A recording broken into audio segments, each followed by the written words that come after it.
Alrighty folks, I am Will from Bases of Operations Painting Studio, and you can find me on twitch.tv/Bases of Operations, where I am a miniature painter and I enjoy all things tabletop.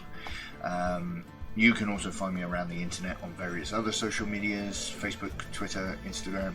Just search for Bases of Operations and you should be able to find me.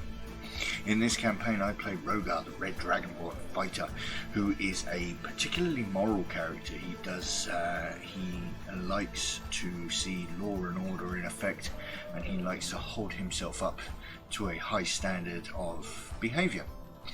Because he comes from a family of well-known blacksmiths, who is a reputable family, not particularly famous, but certainly they have good standing, and doesn't want to do anything to worry or put that into any trepidation. And so he joined this campaign because he was given a message by his friend and mentor Antar Froom to investigate some dragon activity, and of course dragons and evil stuff rubs Rogar up the wrong way. And so I hope you guys at home enjoy this show, enjoy everything that the Meeple Palace has to offer, which is just a general group of people who just love making everything nerdy, fun, and bumping everybody up and helping everybody else along the way. So make sure you get involved with us, come and join us, and we'll roll on to glory.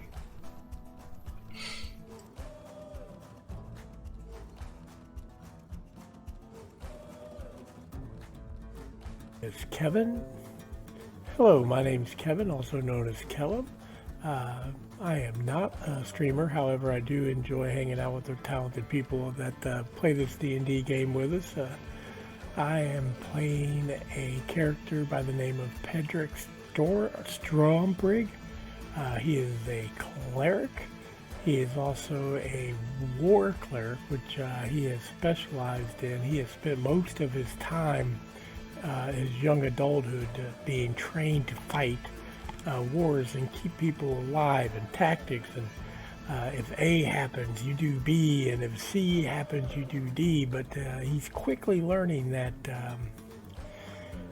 battles don't always turn out A and B and C and D, so he's trying to learn to adapt to these situations, and his main goal is just to keep his compadres that are with him up and moving and fighting and keeping on task.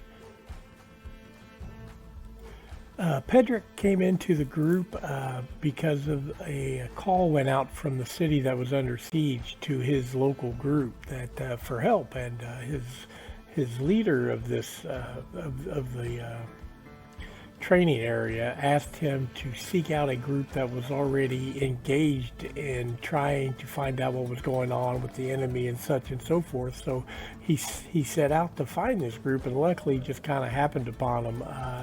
And ever since then, we've just been going for it. Love this group. Love hanging out with these people. Hi everyone, my name is Point1985. I'm a variety caster. Not been streaming too much lately, but I'm planning on getting back into it.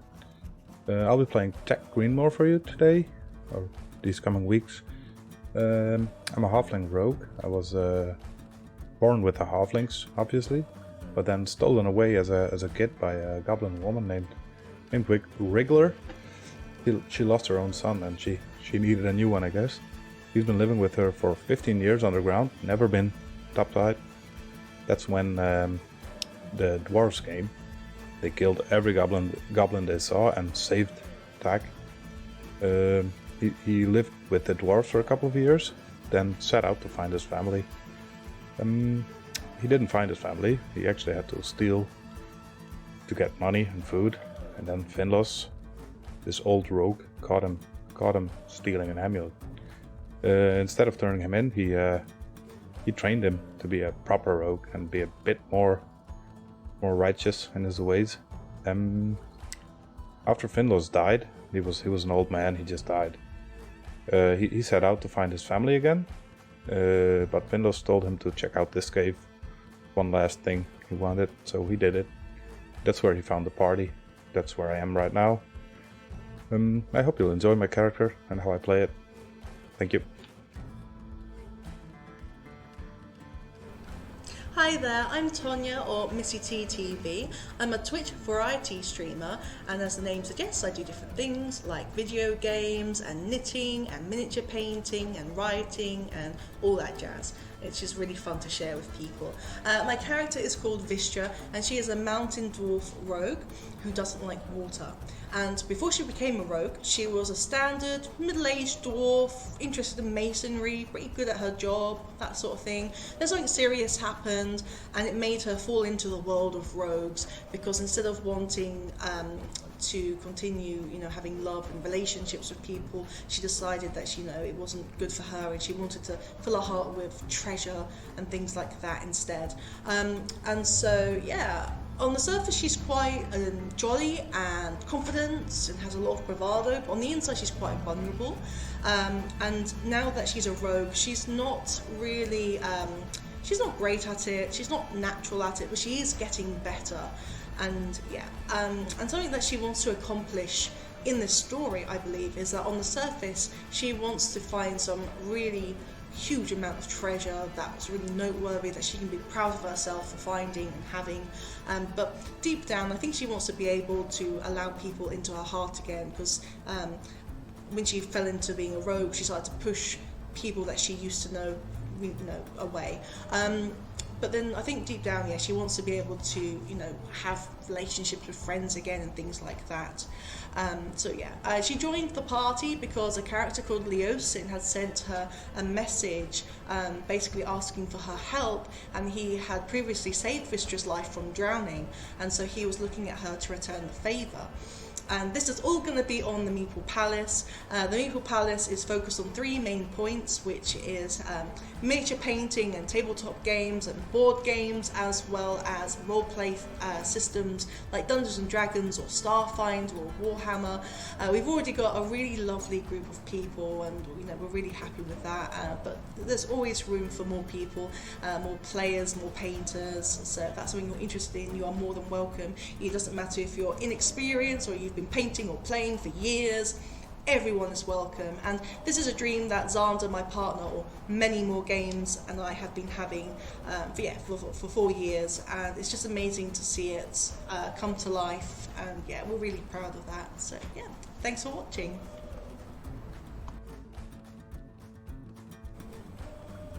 Welcome to Faerun, the realm of swords and sorcery, and the setting for our Dungeons and Dragons campaign.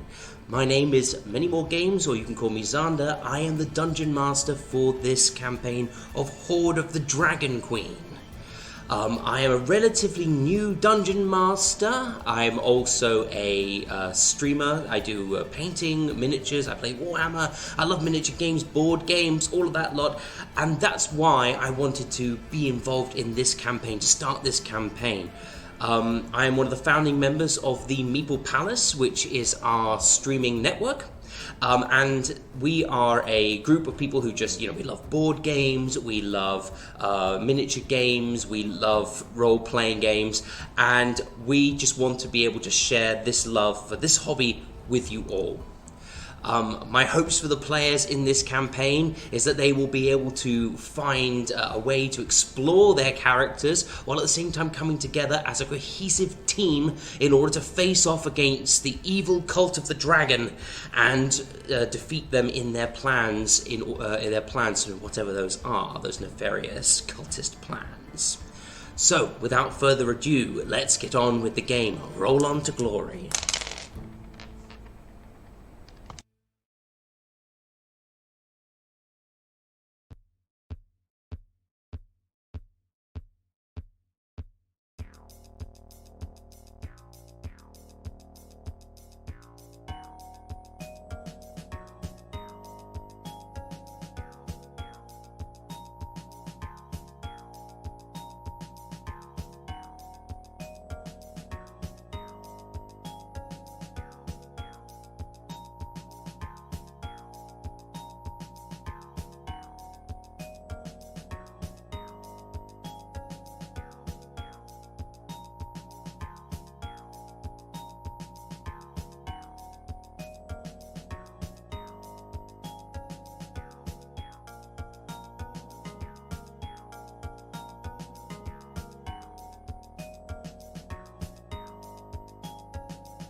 Wow.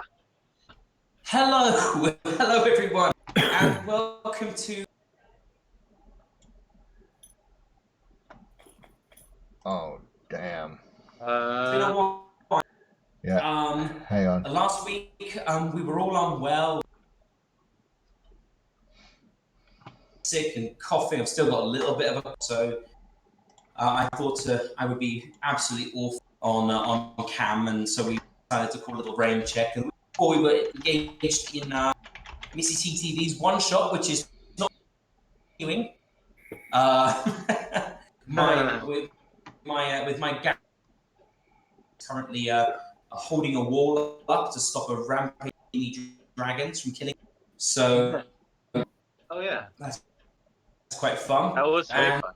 That was fun, except my guy was running away from fog out stuff. Okay. Whereas I think all our barbarians have just smashed everything they've come across. It's been quite fun. Okay. Long time, so before we begin, I need to do this for myself as well. It's been a little while, so I've actually been in the DM's chair. So basically, in the last battle, in the last little section that we engaged with, we entered the climax of our mini campaign in Glimmerscale, and that was we reached the summit of stairway to stairway to heaven, the heaven stairway, and you guys all managed to broke in the room. You found Frula Mondath. She was there with some bandit chieftains, and of course a zombified cyan rat. The bandits decided that decided that he wasn't having any of them around. Thank you, Kellen. and basically it just devolved into a things were going pretty well. After that, it was just a battle of attrition, attacking them around and bringing people back to life. Pedrick went down, back to life. Bringing to save the battle, which was pretty cool. And you guys ended up just smashing Frula Monda. Once you defeated Frula Mondath, you did a search for the chamber and you found a chamber offside that was leading downstairs. And seated in a lotus position, kind of holding up a back, there was a hooded mage. And when you yourself to him, he dropped the barrier, invited you in, and yes, and that's when you had a nice little conversation with the master of the tower. All of you seem to really enjoy him and his personality. Yeah. Yeah. I'll be right. Just to grab something quickly. Where are you? Where are you? Half of my notes are left. That's not good. Sorry. Oops. Just realised just how unprepared I am at the moment. It's been a while. Cool. It's been a while. I'm not used to having my set of gear in front of me anymore. But yes, so you managed to basically save. I'm just trying to remember his name. Kotos Magpia, who was the master of the Heavenly State. And you spoke to him, and he was very grateful. He assumed him, the great Kotos Magpia. Not really. He never really clicked with him that you guys were there to save Rogar's cousin, and it ended up in a bit of a situation where you guys trying to convince him to give you some nice little bonuses for helping him. He did gift you with some material. He did offer you some reward. you were going to take the pendant that has a celestial spirit within it. You also already his magical items that he offered through a natural 20 search. Two of his items were some boots and a rapier, and you also managed. And if you would come and spend a couple of days with him, and that was Vistra accepted that she would do that, and so she is now actually going to be spending some time with Kotos Magpie, so that she can at least learn the basics of magic. And don't forget to have to your book. Are you there? Hello. Vistra's not Hello. cam at the moment. She's not at her cam. Is I she? saw her like for a second lounging, but then I Oh, haven't checked back. okay. So you close the door. What's that? Okay. I've got food. Demon. Just to remind Vistra that she actually has some extra spells that she needs to add into her book. You got the no, these are spells you have to add in because they were okay. Well, you remember this. Okay. All right. So we have a now we're basically this is magic with, and she will be using this when she levels up to become a level 1 wizard. It's going to be a level 4 rogue, level 1 wizard. We all leveled up to level 5. Can you go? So let's just go around quickly. You've probably gone basic. Clarify that, okay? So, Base, can you tell us what you decided to do? Yeah. So Rogar, having not really any interest in any other field, has basically doubled down on his fighter level to get that sweet extra attack per round. Yeah.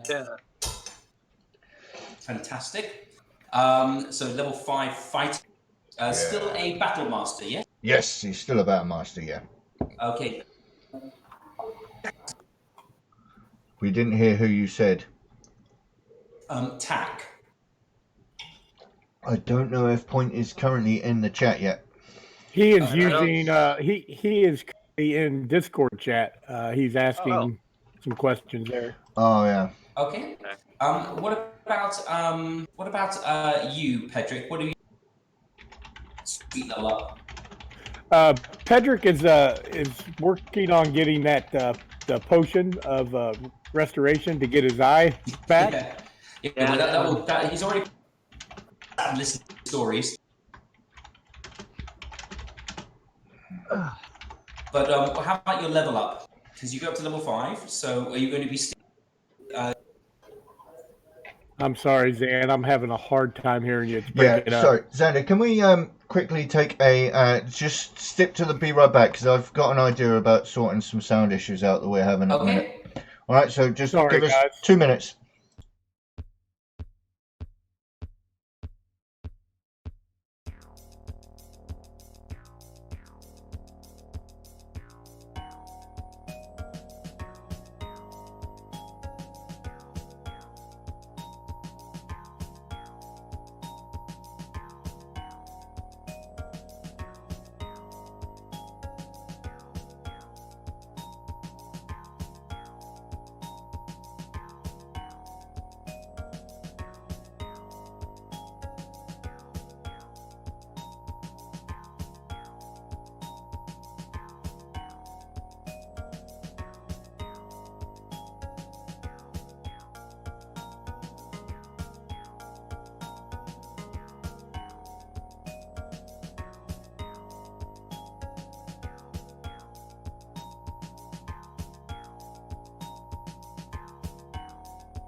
There we go. Hello, we're back. We're back at last. We had a few little technical difficulties, mainly with my microphone. So hopefully everything is sounding a little bit better now. Yeah, we're all okay. We can hear you. You're not breaking up, Sounds so pretty that's good. That's good. Fantastic. Thank you, iPad. Okay, you can sponsor us if you want. Anyway, So what we've been doing is we basically we're just going through what some of our characters have decided to do with their level up. So Basis decided to become a fighter level 5. Yep. Pedrick has decided to become a war level 5 as well. So he's Correct. sticking with the basics there. Got some new spells for us to enjoy. And what about you, Point? What have you decided to do with your level up? I took the rogue level 5, get my 3d6 sneak attack, and I think I have my uncanny dodge as well. Yes, you do. I believe you can Yeah, take I half do. damage, or is it half damage? Whenever Yeah, you pretty once as a reaction. Yeah, every round. Yeah. That's Okay, pretty good. fantastic. What about you, Vistra? How are we doing? Vistra is going to go and level up 1 into Wizard. At the moment, I haven't really had a chance to update my character sheet. So just for this session, I'll just be using what my rogue would normally have.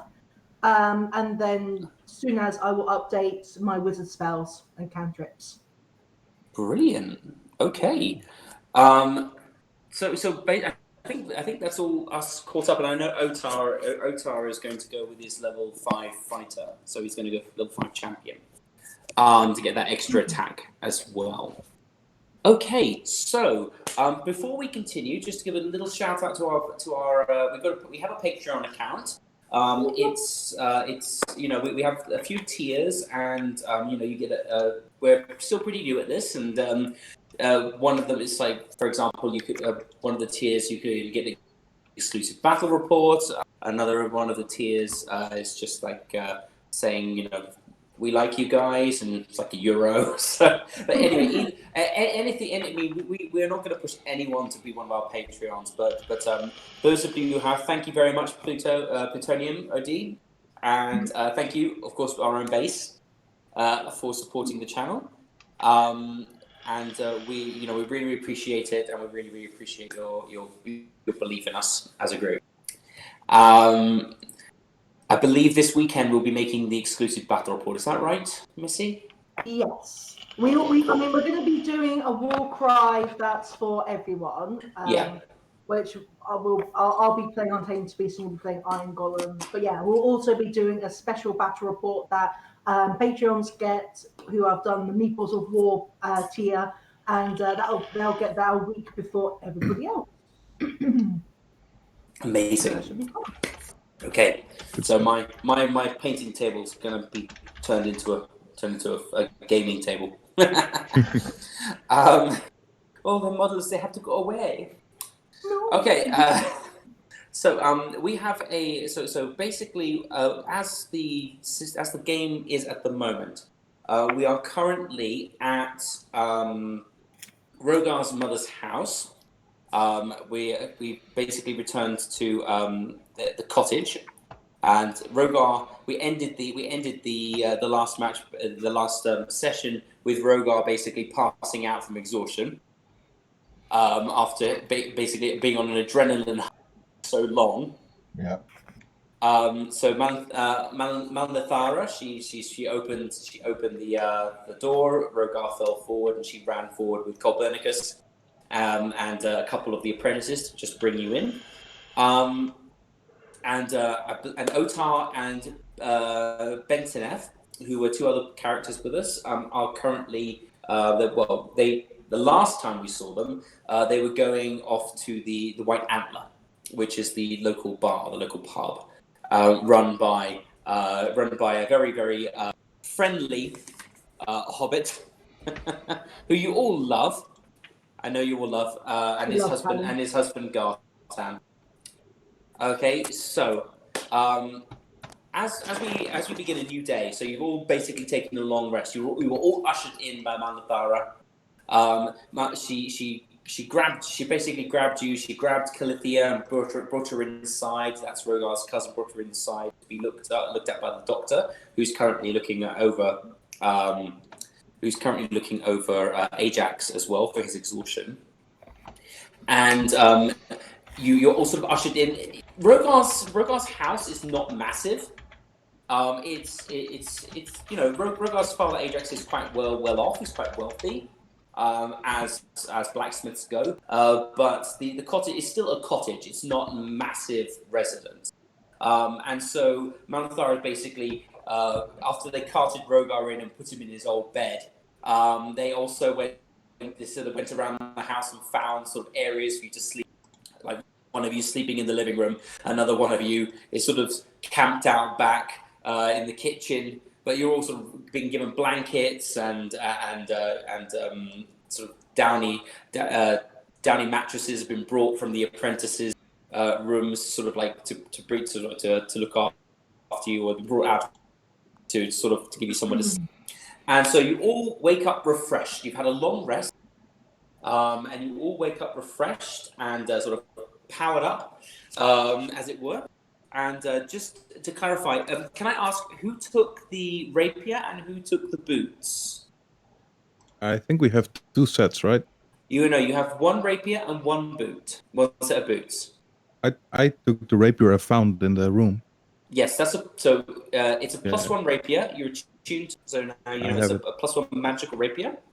And we also have the boots I believe you gave to Vistra, which are the elvish boots, the boots of which allow you to have an advantage on stealth checks that regarding sound, because they muffle your footsteps and make you silent. But I don't wear boots. Yes, because you're a hobbit. Yeah, which is why you gave them to Vistra, I think. I don't wear shoes, restraining things that they are. What I will say though is first thing in the morning, Rogar is going to stay in his room. He's not going to come out. Okay, Rogar is staying in his room. There's it's quite early in the morning. There's a tentative knock at the door. It sort of peeks open, and this little scaly head pokes in. You see Copernicus. He's standing there. He's got a sort of a mug of tea, or a mug of some sort of leafy soup. He's sitting there. Mother Dragon says you need strength. Drink, Rogar, drink. I'm kind of stood by the window, just staring out of it, and without looking at him, I'm going to ask him, just leave it on the table. I'll get to it shortly. Okay, he basically scuttles forward. He's holding this mug for him. This is a dragonborn sized mug. So for him, this is like a soup bowl.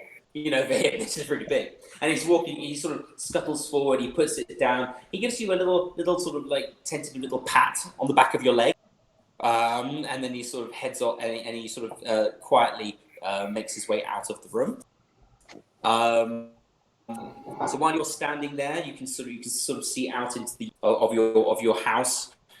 There's a number of apprentices working in the yard, cutting wood and sort of drawing water from the well, preparing for the day's work. I mean, this is a working town.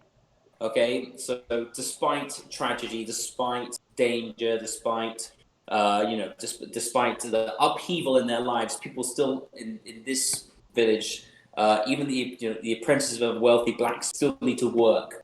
They still need to do what they're there to do, and it's that routine which gets them through the day. So you can see the apprentices sort of walking around. The younger apprentices are helping to carry the logs into the forge, into the house's side forge, and also sort of loading them up onto the back of a cart, which is going to be heading off to the main forge. And you can also, the older apprentices are still a few of the older apprentices are still sort of circling the house, holding their hammers. They're sort of, they look a bit tired, a bit exhausted, like almost dragging the hammers. They've probably been up all night on guard. And you can see also in the garden, you can see your mother, Malnathar, and she's sort of standing out, sort of almost like wringing her hand a bit, like twisting her big sort of leathery apron. But she seems to be a bit calmer from yesterday. She still seems a bit worried, but doesn't seem to be the frantic state that she when you came to see her yesterday. Was it only yesterday? The previous day. As for the rest of you, Pedrick and Point, you've been put up in the larder, sort of like in the big sort of kitchen area. You've got some flat, not uncomfortable mattresses that you slept on overnight. Some blankets were found for you, some sort of downy pillow, and you've had a pretty good night's rest. The larder is quite warm, so this sort of area of the house is quite warm from the fires of the kitchen. It smells good. As a halfling tack, you find this place very comforting. This is sort of like you're sort of surrounded by. It's like natural to you, sort of surrounded by a sort of a family home, and the. Even as someone who's raised by. Sort of being like in the clan dwelling, like near the food and near the bustle of people moving around is quite comforting to you. Yeah. And so you find yourself feeling quite relaxed. Definitely enjoying the smell of the food. Yeah. Yeah, I'd definitely be going for some food. Is that Weird Hal on at the moment? Hi, Weird Hal. Yes, he would like a invite to the group when you get a moment. Okay, cool. We also have a. And Pedrick, I don't know about how you feel. You probably are quite used to sort of this sort of environment as well, having grown up in like a area with that sort of collective spirit and sort of shared purpose. So this again is a sort of the location that you find quite comfortable. Vistra, you have been except from the rest. Maybe it's because Malnathara is a little bit more conservative and thinks maybe should be sleeping, women and men should be sleeping slightly different, or maybe it's because she was worried about Calithia. But you have been sort of put up in the room next to hers, next to Calithia's room, and this is sort of a small room that maybe was meant to be a third bedroom in case, or second bedroom in case they have been blessed with another child. But it seems like it's now mainly used for storage. Again, it's quite comfortable. It's quite a nice looking. You've been given a lovely mattress and a nice downy pillow, and you slept quite well. You were awoken at one point during the night by a sort of sobbing coming through the wall, like quiet sob. But you heard, but just as you were sort of about to get up and go, maybe investigate, you heard the sound of Malnathara sort of going in and quiet, and the sobbings died down. Yes, so you will find yourself. What would you like to do? How would you like to proceed? Jack would be going for some food, and after he gets some food, he'll bring it outside and ask if he can help take a watch or something, so the old guys can take a rest. Okay, so you in typical Hobbit fashion, you kind of bustle around in as much as I can carry.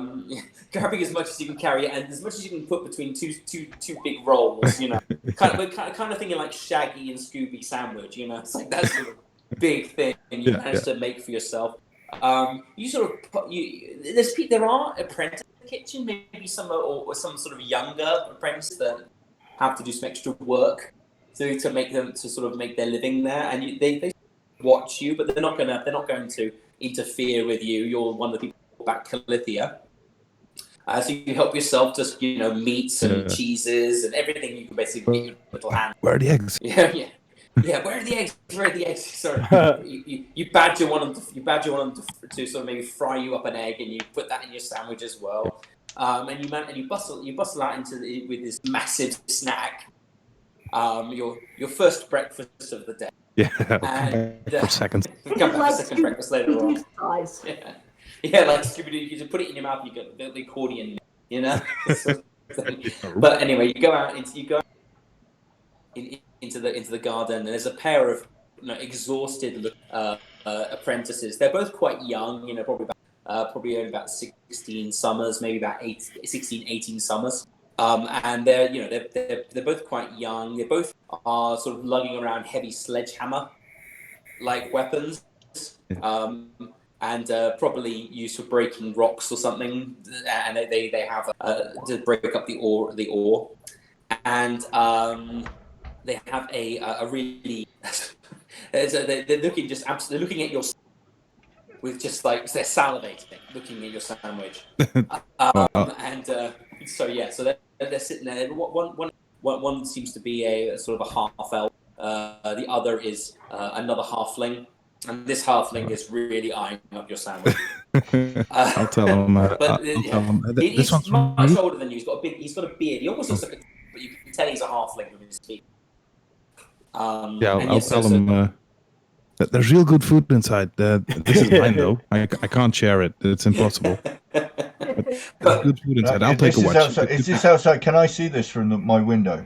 Yeah, you'll be able to see this little. I'm gonna. Okay, so Rogar's gonna try and really hard to stifle a giggle and close his curtains.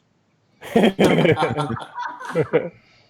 trying to brood in here. I put my body in between the meal and the halfling. Yeah, the halfling is looking at your sandwich, and he's gagging for this sandwich that you're eating, and he's just the minute you say there's more inside, he doesn't even wait, and he's just gone. He's just run inside. He's dragging his hammer behind him up the garden path.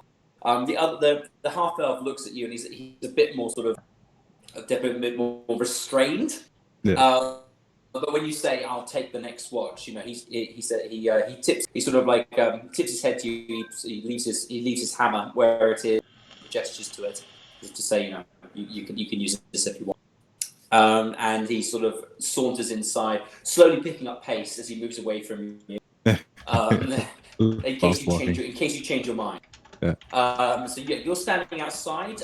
It's very peaceful, very calm. There is the sound. As peaceful as it can be in Glimmerscale, there's the sort of pops and little explosions in the distance. But, as someone who's been to El Terrell and been to a lot of other before, you would not be unaware of Glimmerscale's reputation. Yeah. And if there's a tree, I'll climb up a tree and eat my sandwich. It's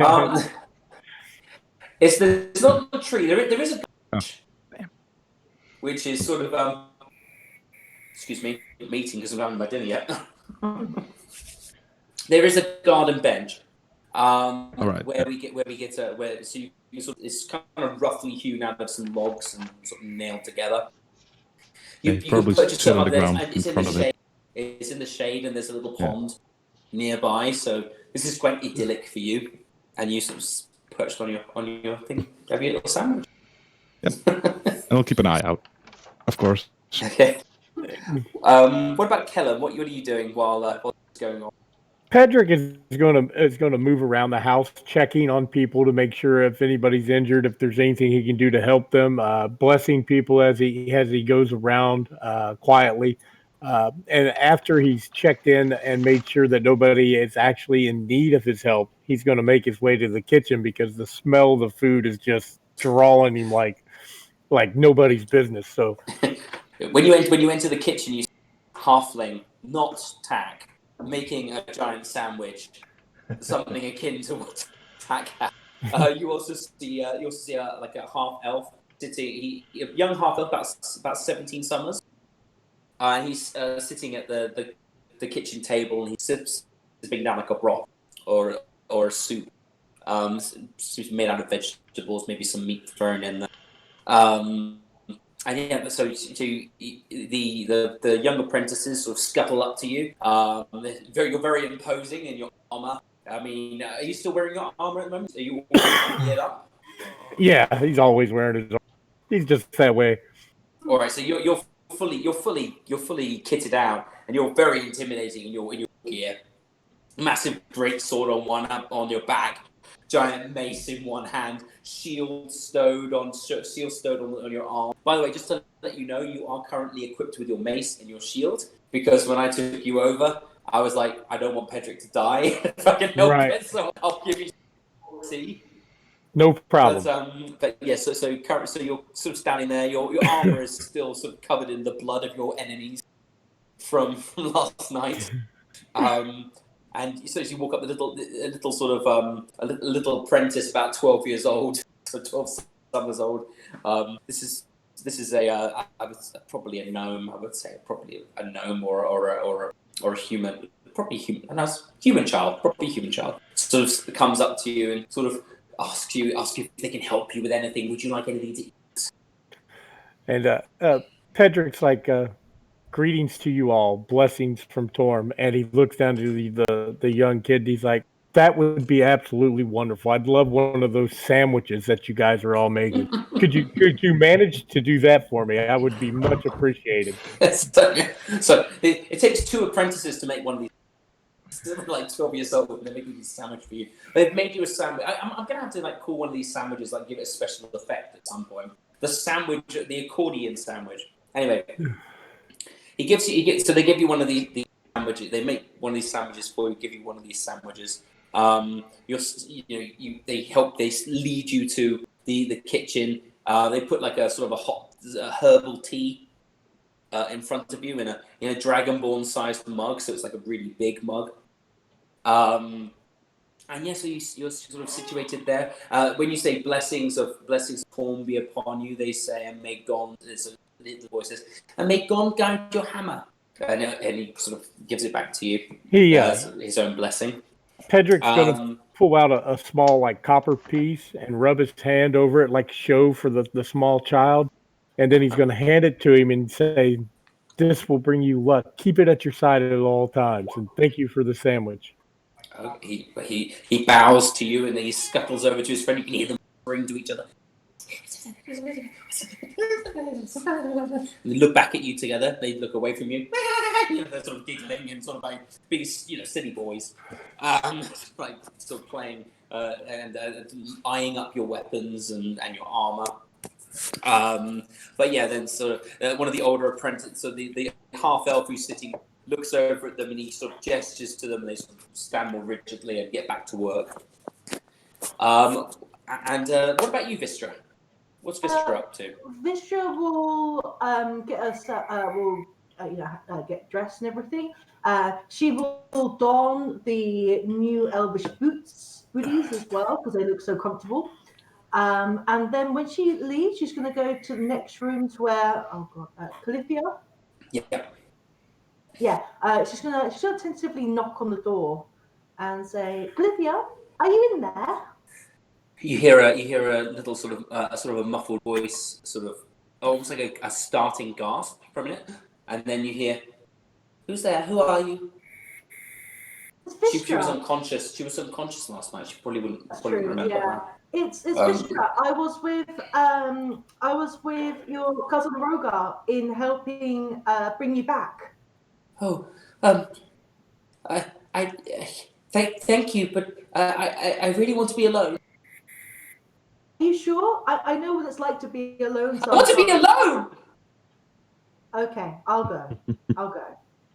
And I write a little note and put it under, put it through the door. I think the note will say something like, "If you ever want to talk, look for the dwarf Vistra." Okay.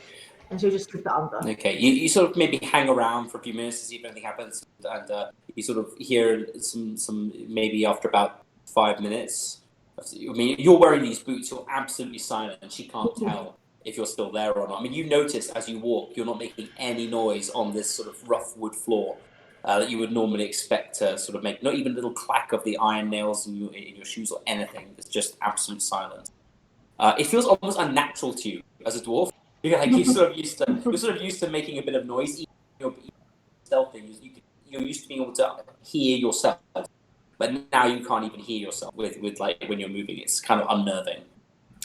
So, you as a dwarf, you're kind of this almost repellent thought of like wearing elven gear. It's just like oh gosh, I'm wearing elven shoes. But as you do this, as you suddenly you sort of wait around for a few minutes, and you hear some sound of some feet sort of pattering towards the door, and then the note which you slipped under. You can just see the end of it sort of pulled inside, and that's what you sort of hear. And then sort of footsteps walking back into the room. And then after that, I will go downstairs because I can also smell the delicious food. And I'll go down as well. And as I enter the kitchen, I'll be like,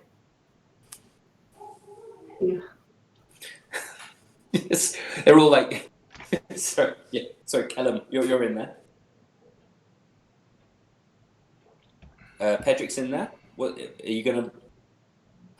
I'll say, "You're right, Pedrick. Oh, what are you having?" Pedrick in the chat? I can't hear. We lost Pedrick. Oh, sorry. Do you have me now? Yeah, there we go. Yeah. I said Pedrick looked back at her, sandwich in his hands, his mouth, ham sandwich, and he takes a big swallow and he says, "We're having ham sandwiches," and then he says, "Come join us." And then he takes a sip of tea and he's like, "Oh, this is so good. You gotta have one." With the anime face. With the crying eyes. Yeah, just the crying eyes. I love how we've been playing for half an hour. We just talked about sandwiches for like the last 20 minutes. It's just been like, and we had a sandwich. Yeah. So Vistra's like, "Oh, that one looks good, Pedrick. Your sandwich looks good." Watch out, I've heard this before. It's normally me who's focused on this in real life. Pedrick points to the little one. He said, "The little one makes the best sandwich. He made mine. He is awesome." Oh, I feel guilty to make him make me another sandwich. And with that, I would like to roll a sleight of hand and see if I can steal Pedrick's sandwich. Pedrick's holding it in both hands. I'm holding it in both hands, eating it. That would be awesome. Okay, take a roll. I'm going to give you disadvantage on that because he's okay. Hang on. Let me do he's probably aware of what you're trying to do. Yeah. Hang on. Let me do disadvantage. Disadvantage roll again, please. Okay. Sleight of hand. Okay. I'll let you do it, but. Does 10 work? No. Pedrick sees you coming. Pedrick just smacks her hand out of the way and continues to eat his sandwich. He says, "Get your own." I just give like these really pathetic eyes at Pedrick, which is quite uncommon for Vishka, but she's going to be like her eyes are going to say, "Oh, go on. Your sandwich looks the best," is what her eyes are telling him. Poppy eyes. Pedrick glares at her for a moment and sets his sandwich down and cuts off a quarter of it and passes it to her. It's gone. It's in her mouth already. She's eating it. Oh my god. You're too good. She's drooling and she's like, more. He's like, "But you're not getting my tea." As this is all this half of this quarter of a sandwich, the little 12-year-old boy sort of like comes up, walks up to Vistra, and he sort of like puts another sandwich down beside her. He's like blushing. Yeah, sandwich. It's eaten. She just stuffs like as much as she can in her mouth, like gobbles it like unshamefully, and she just gives a massive thumbs up to the kid. Just like, You'll all have to be rolling for indigestion right now. We're never getting out of this damn village.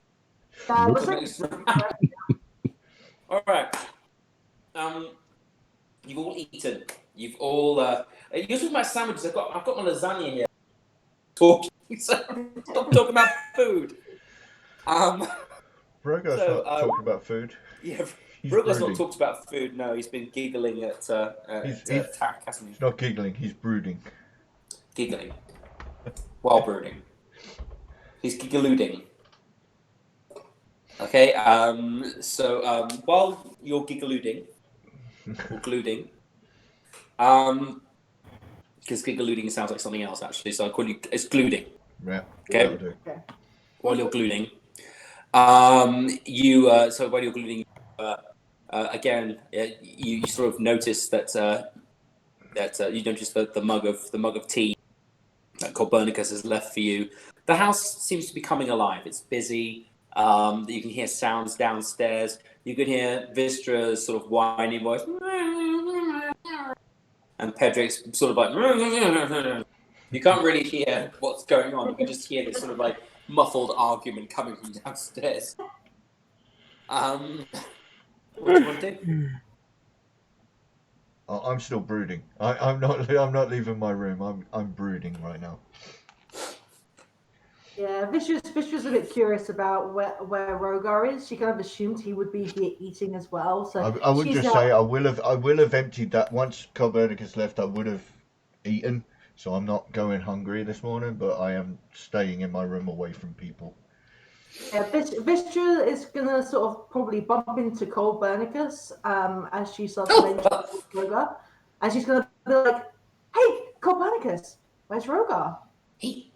Oh, the great Rogar is upstairs. Mother Dragon said to leave him, to allow him to rest.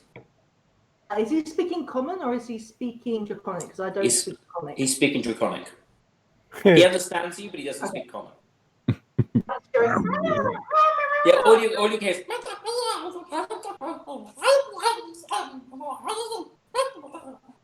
I get what he means by his body movements.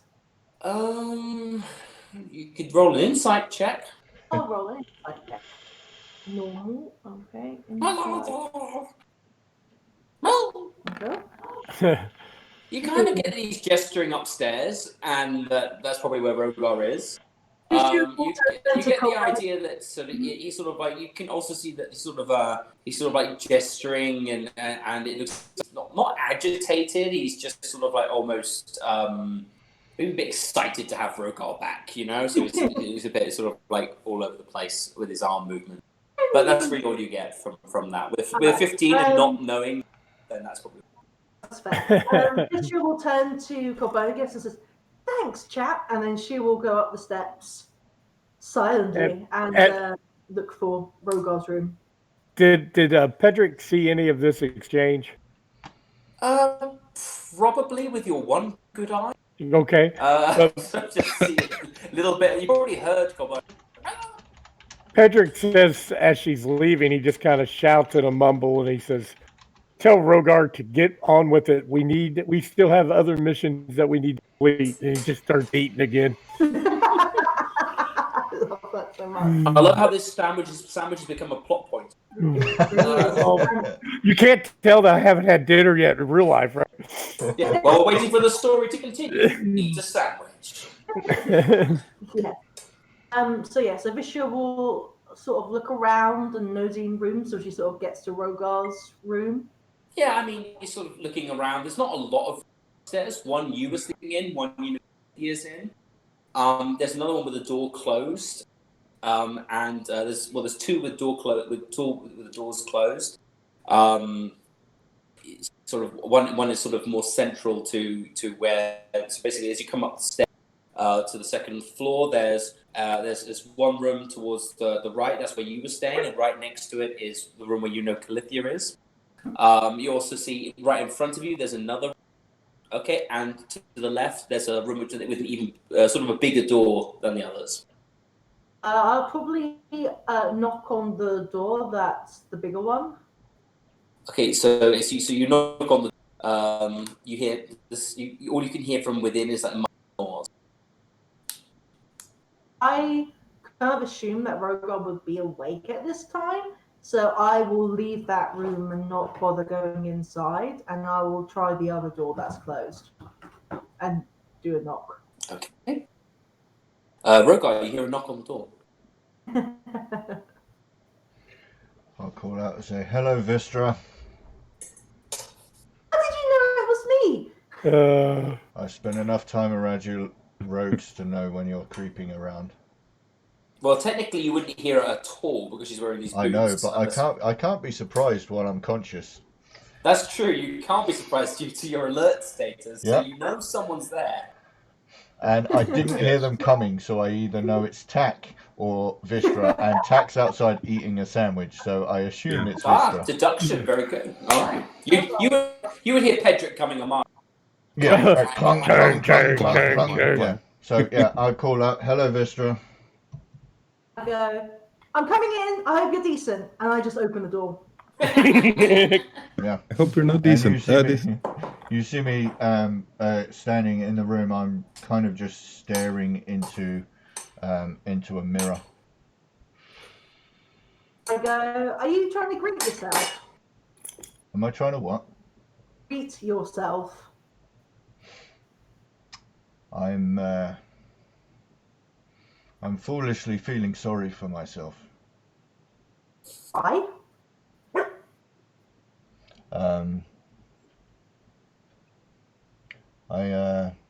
I lost my temper. Well, given the circumstances, I would be surprised if you hadn't, to be honest. I think we'd all have lost our temper if we found out our daddy had been, being blackmailed to work for the bad guys and a family member was kidnapped. So, to be honest, I think you acted pretty normal, to be fair. So why are you being so hard on yourself? Because I'm a chromatic dragonborn. I try very hard to show the world that, we're not all beasts. And that's exactly how I felt last night. You feel like a beast now? Of course, and of course not. I feel regret. And I think you've already, started your healing in a sense. I mean, the fact that you feel sorry, that shows, that you understand how you acted. But again, we will have all been in the situation and acted in the same way. So just because you're scaly shouldn't mean that you can't act like anyone would. I kind of have a wry smile, and I'll put my hand on her shoulder and go, "Trust you to have the right thing to say." She's sort of like, as soon as he puts her hand on her shoulder, she's like, right, you're not staying in this room anymore. You're coming out.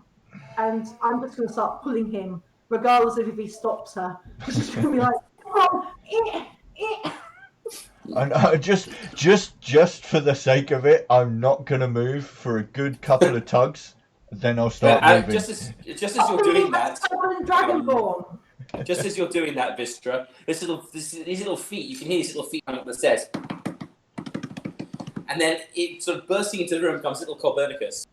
You can't hear what he's saying. He's going, he grabs you and starts pulling. You're pulling him. You're pulling him, and he's pulling you. And basically, Rogar can understand what he's saying. I'm just going to say to Copernicus, like, thank you for helping, like, regardless if he's not saying. Well, you would obviously know, Rogar, you can understand him, and he's basically going, "Nosy dwarf, leave the great Rogar alone." I just Rogar is resting. Pulling at you, and you're like thanking him. He's getting more angry with you. He's like, "Leave Nosy dwarf, leave Nosy dwarf." And he's just pulling you, and you're anyway. So so. Basically, in the end, he's just sort of like clinging and trying to pull with his little arms, trying to pull Vistra away. And are you gonna move her? Yeah, I'm gonna leave it for a good. I'm gonna let them kind of try and pull, and then give it a few seconds. Then I'll just start walking. See if I manage it somehow. Okay, well, Copernicus falls to the floor after you start moving. He sort of gets back up and he gets behind Vistra and he starts trying to push her out of the room. I'll tap on him in Draconic. I'll just say, "Don't worry about it." He's like, but Rogar needs his rest. The Dragon Mother said so. Yeah, well, I've rested all night. I'm good. And Rogar must eat. And he runs down to the kitchen, and all you can hear is in the kitchen. and little boy going, "I don't understand you." I'm gonna sniff the air. I'm gonna sniff the air, I think I might have one of those sandwiches you lot have been talking about. All right. Oh God! All right. It's half an hour later. You all had a sandwich.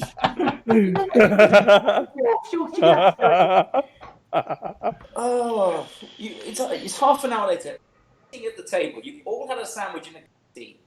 All right. So even Copernicus has had a sandwich. He's had like a cut off little bit of a sandwich. I think we should all go shopping now. Oh God! A travelling merchant appears.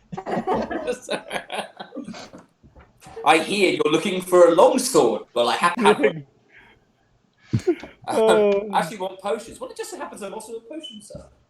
All right, so you're sitting in the kitchen, and Malnithara sort of bustles in. She looks at you.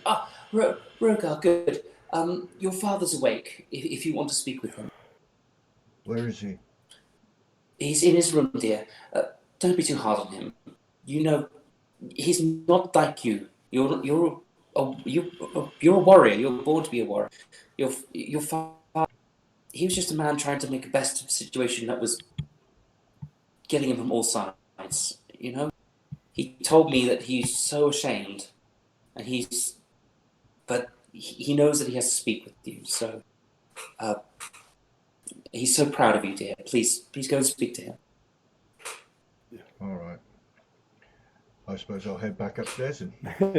Pedrick, the rest of you can just enjoy your sandwiches. Go see your father, Rogar. And then he looks to his mother and says, "How about those peppers I found for you?" Oh dear, those peppers. You know what? I completely forgot about them. They're probably still sitting in the living room. Copernicus, dear, Copernicus. Because you can't understand what he's saying. Do you speak Draconic? I do not. Okay. Yes, dear. Yes, I understand. But Rogar needs to go see his father now. So, would you be a dear and just go and collect? I think it's on the main living room table. There should be a pouch there that this gentleman. I know that you. I know you need to look after the great Rogar, but he'll be fine, dear. Even with just for the moment, let him speak with his father. Yes, the great father dragon. Yes, go to speak with him. Can you help me? And he runs out the room. That little one, he's absolutely obsessed with my son. I don't know what. I mean, it's definitely something. I hope it's something. And well, I mean, I don't want to disappoint the poor lad if it's not reciprocated in the same feelings that this chap has for my son. Anyway, I mean, he's a sweet little dear, though. Anyway, we'll see him soon when he gets. I'll get those peppers later when he comes back, and I'll make us up an amazing stew for lunch. How about that? Absolutely perfect. I'll be like, only if there's dumplings. She goes into her kitchen. She looks like, wait a minute, where's all my ingredients? It's like, that was the leg of ham I was saving. Where's it gone? Gorgeous. Oh, because these apprentices, they don't know they're born, do they? I told them that was specifically to be left alone. I had to send out some of the boys for some more supplies. Anything like if you are anything like my eating, you're gonna have to be getting in twice as much as I normally.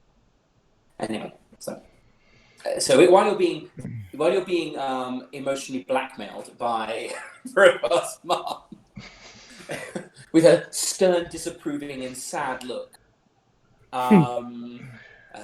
What's really bad is she's not angry. She's not angry. She's not angry. She's just disappointed. So worse. So you ascend the stairs, Rogar, going back upstairs, and so as you get to the top of the stairs, you turn left. Parents' bedroom, the large door, and so you knock. You stand outside the door. You can hear the breathing of someone inside. Probably your father, You hope it's your father. Yes, it's your father. What do you want to do? Standing outside? No, yeah, I'm just gonna bang on the door. Dush, dush, dush. Yes. Is that you, Rogan, my boy? Yes. Well, let's talk this over then. Come on in, my son. I'll open the door and I'll walk in and I'll close the door behind me. Okay, so your father is still in bed. He is sort of still got the blanket sort of up towards his waist, and he's sitting up now. His scales they're still very pale, but they are definitely of a deeper hue than they were beforehand. So if he was a character, he would have lost a level of exhaustion. So he's definitely he still looks very tired, but he is definitely seems to be conscious, awake. He's looking at you. You can see a look of deep sadness in his eyes as he sees you approach, and almost like maybe a slight hint of fear as you walk towards him. Not fear of you, I mean, you're insightful enough. Afraid of you. He's afraid of how he's disappointed you. Mm-hmm. Yeah. I hear that you got your cousin back safe and sound.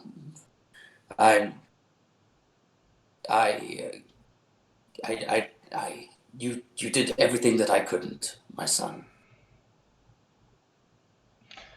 I'm proud of you. I'm very proud of you. Thriller Mondath is dead. Did she suffer? I hope so.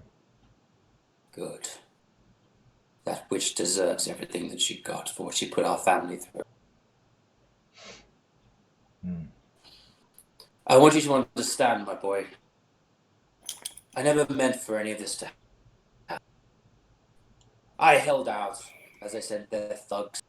I gathered my apprentices and I locked down the forge. It was only when they started sending magic users that I was defenseless, my boy. They threatened your mother, they threatened your cousin, and they took...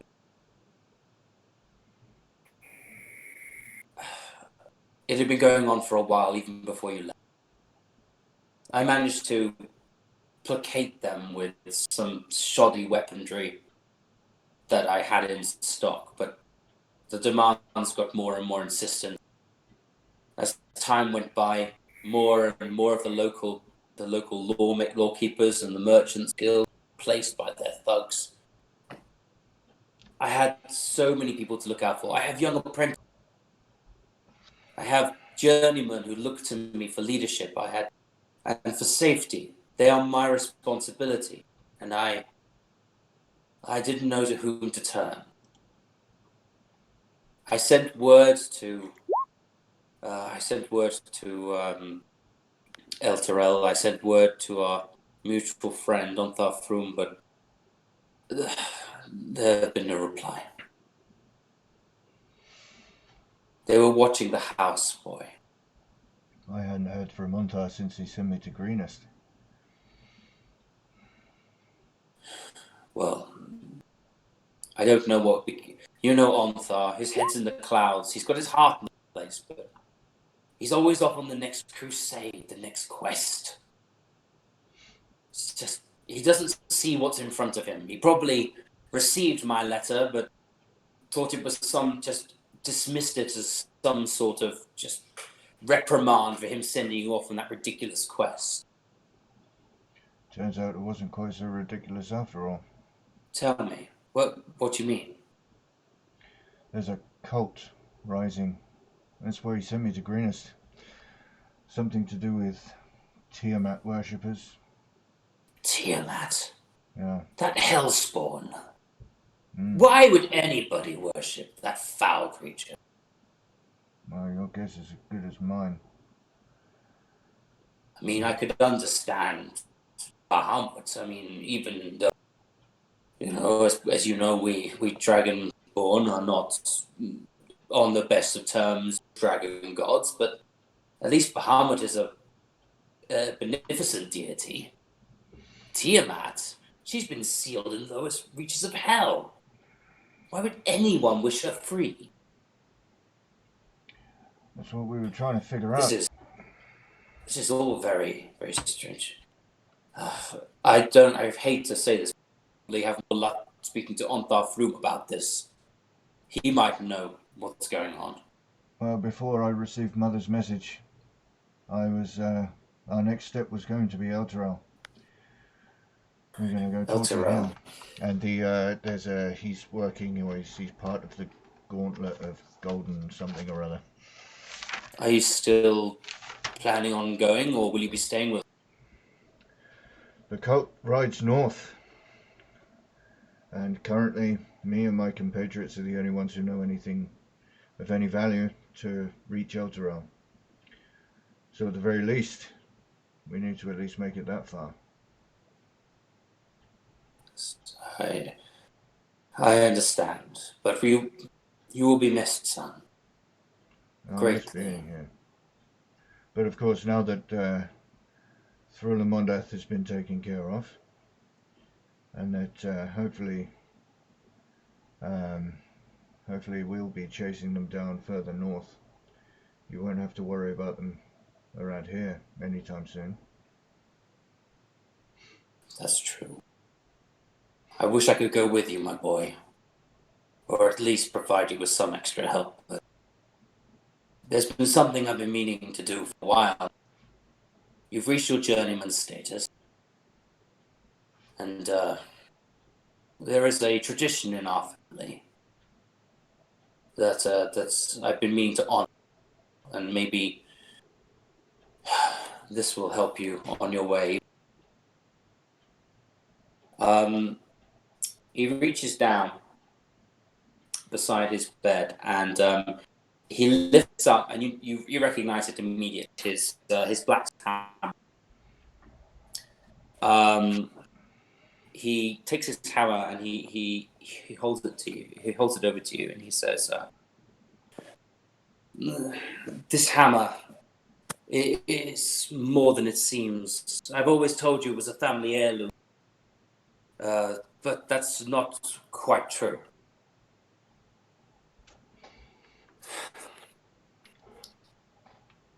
This hammer, the metal that forms its head, it was found by one of our ancestors many years ago. Some say it was part of a star that fell from the heavens and crashed. Some say it was just a new strange form ore that was mined by the dwarfs. Whatever the truth, I do not know. But all I can tell you is that this hammer, the metal that forms this hammer, has strange properties. It takes upon itself the characteristics of those who wield it and those who have wielded it before in the past. Your grandfather, we moved to Glimmerscale, settled here. He was no blacksmith, but a farmer.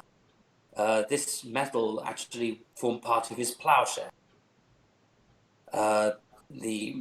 When it was time for it to be passed to me, and I had no interest in working the land, I reforged the metal of his plowshare into this hammer, which I have used for many years.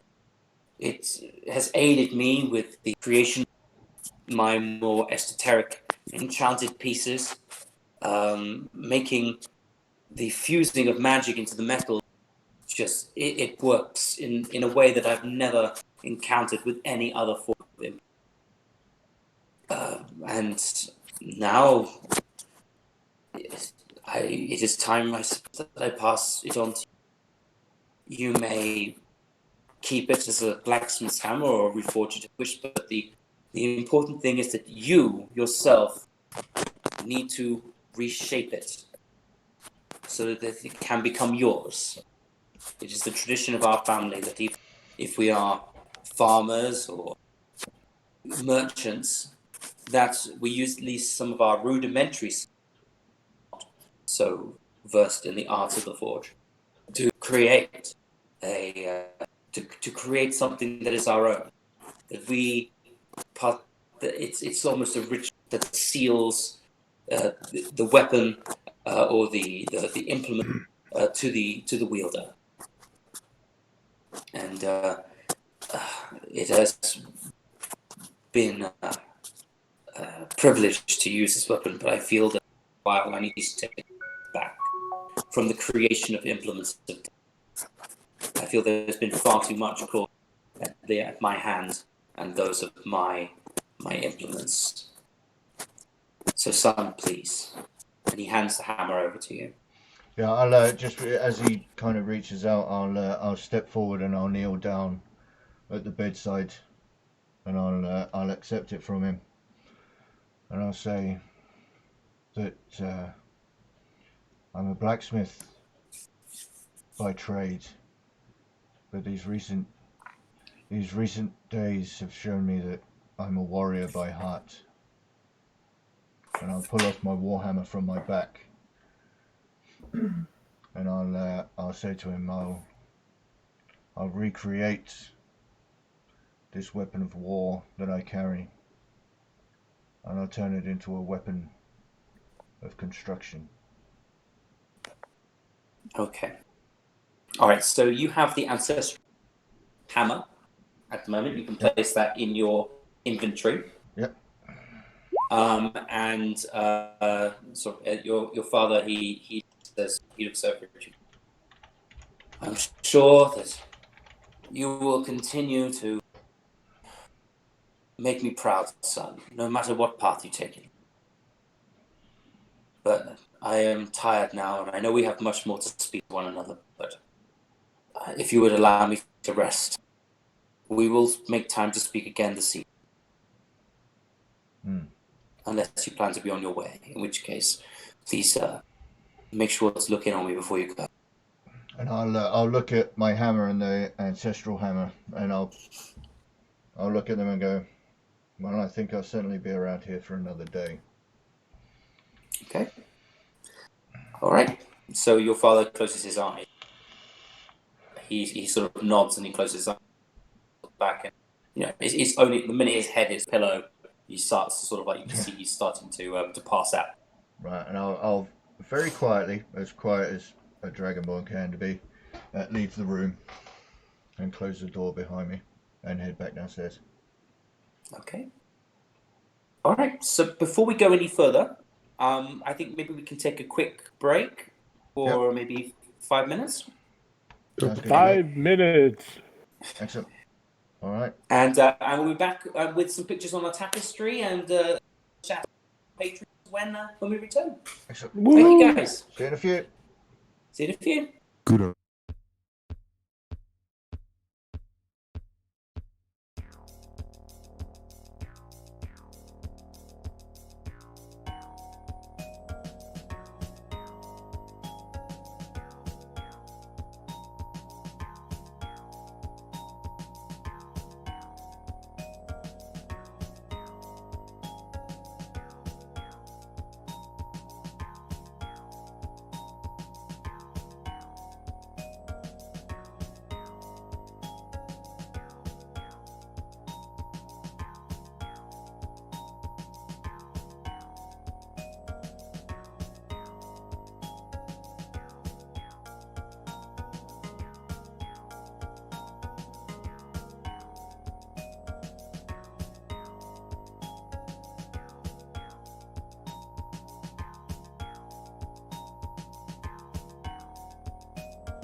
Alrighty folks, I am Will from Bases of Operations Painting Studio, and you can find me on twitch.tv/Bases of Operations, where I am a miniature painter and I enjoy all things tabletop. You can also find me around the internet on various other social medias, Facebook, Twitter, Instagram. Just search for Bases of Operations and you should be able to find me. In this campaign I play Rogar, the Red Dragonborn fighter, who is a particularly moral character. He likes to see law and order in effect, and he likes to hold himself up to a high standard of behaviour. Because he comes from a family of well-known blacksmiths, who is a reputable family, not particularly famous, but certainly they have good standing, and doesn't want to do anything to worry or put that into any trepidation. And so he joined this campaign because he was given a message by his friend and mentor Antar Froom to investigate some dragon activity, and of course dragons and evil stuff rubs Rogar up the wrong way. And so I hope you guys at home enjoy this show, enjoy everything that the Meeple Palace has to offer, which is just a general group of people who just love making everything nerdy, fun, and bumping everybody up and helping everybody else along the way. So make sure you get involved with us, come and join us, and we'll roll on to glory.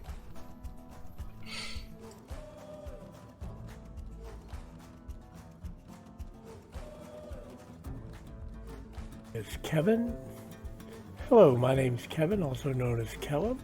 I am not a streamer, however I do enjoy hanging out with the talented people that play this D&D game with us. I am playing a character by the name of Pedrick Strombrig. He is a cleric. He is also a war cleric, which he has specialized in. He has spent most of his time his young adulthood being trained to fight wars and keep people alive, and tactics, and if A happens you do B, and if C happens you do D, but he's quickly learning that battles don't always turn out A and B and C and D, so he's trying to learn to adapt to these situations, and his main goal is just to keep his compadres that are with him up and moving and fighting and keeping on task. Pedrick came into the group because of a call went out from the city that was under siege to his local group that for help, and his leader of this of the training area asked him to seek out a group that was already engaged in trying to find out what was going on with the enemy and such and so forth. So he set out to find this group, and luckily just kind of happened upon them. And ever since then, we've just been going for it. Love this group. Love hanging out with these people. Hi everyone, my name is Point1985. I'm a variety caster. Not been streaming too much lately, but I'm planning on getting back into it. I'll be playing Tech Greenmore for you today, or these coming weeks. I'm a halfling rogue. I was born with the halflings, obviously, but then stolen away as a kid by a goblin woman named Wriggler. She lost her own son, and she needed a new one, I guess. He's been living with her for 15 years underground, never been topside. That's when the dwarves came. They killed every goblin they saw and saved Tak. He lived with the dwarves for a couple of years, then set out to find his family. He didn't find his family. He actually had to steal to get money and food. And then Finlos, this old rogue, caught him stealing an amulet. Instead of turning him in, he trained him to be a proper rogue and be a bit more righteous in his ways. After Finlos died, he was an old man. He just died. He set out to find his family again, but Finlos told him to check out this cave. One last thing he wanted, so he did it. That's where he found the party. That's where I am right now. I hope you'll enjoy my character and how I play it. Thank you. Hi there, I'm Tonya, or Missy T TV. I'm a Twitch variety streamer, and as the name suggests, I do different things like video games and knitting and miniature painting and writing and all that jazz. It's just really fun to share with people. My character is called Vistra, and she is a mountain dwarf rogue who doesn't like water.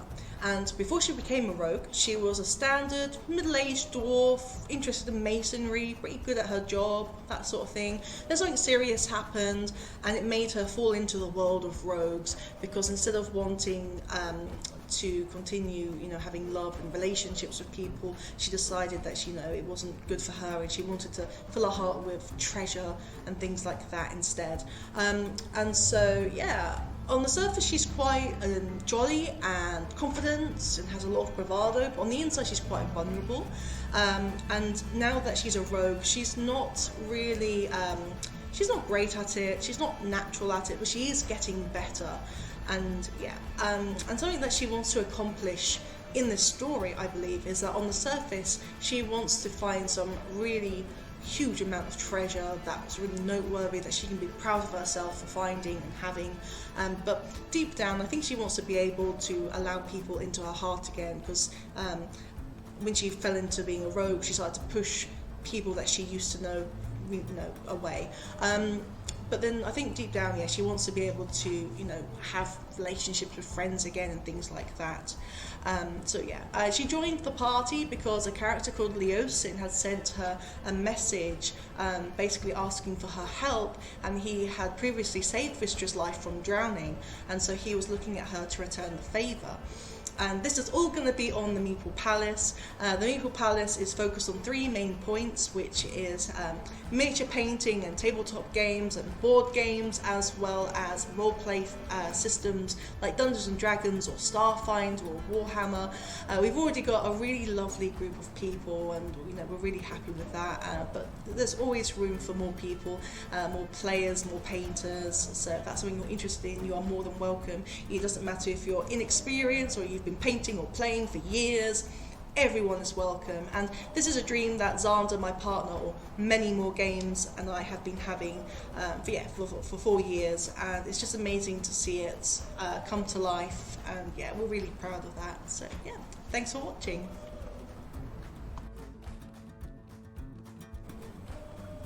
Welcome to Faerun, the realm of swords and sorcery, and the setting for our Dungeons and Dragons campaign. My name is Many More Games, or you can call me Xander. I am the Dungeon Master for this campaign of Horde of the Dragon Queen. I am a relatively new Dungeon Master. I'm also a streamer. I do painting, miniatures, I play Warhammer, I love miniature games, board games, all of that lot. And that's why I wanted to be involved in this campaign, to start this campaign. I am one of the founding members of the Meeple Palace, which is our streaming network.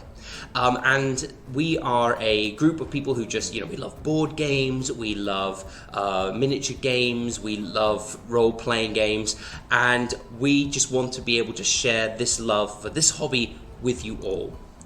My hopes for the players in this campaign is that they will be able to find a way to explore their characters while at the same time coming together as a cohesive team in order to face off against the evil cult of the dragon and defeat them in their plans, whatever those are, those nefarious cultist plans.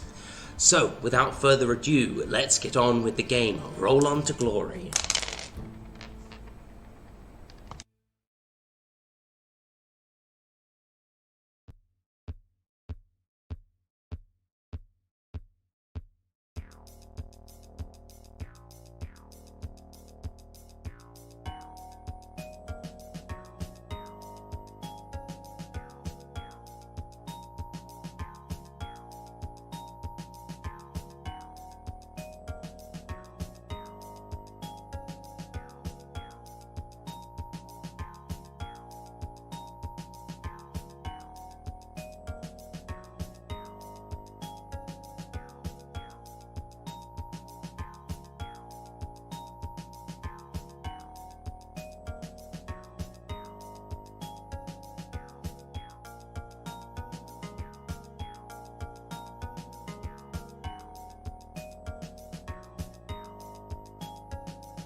Hello, we're all back. Sorry, break. We had to be very excited because we have Weird Hal joining us again. We have back with us after a long sojourn. He's been working really hard these weeks, and welcome back. Thank you. So just before we get into anything, first of all, can we just say thank you again to our Patreon? That's our wonderful own base of operations and plutonium OD. Yes, thank you so much again. We really appreciate everything to help support the channel. And if you want to join us as a patron, please check the link, which I believe is the website or part of this. And we've got commands as well. Okay, with our commands, which will pop up. Yep. Yes, so thank you again. And if you want to, we really appreciate that. If not, be part of our community. Before also we're going to go on to show. So can I go over to Ben? Move on to the tapestry, please. Yep, well, I've got it up, so obviously, as always, if you want to share your artwork and so on and so forth, don't forget to jump on the Meeple Palace Discord and follow the link to the tapestry, where you can throw up links of things that you wish to share. And we have a few to share today. It's been quite quiet the last couple of shows, but we have something first is a bit of information from the Meeple Palace itself.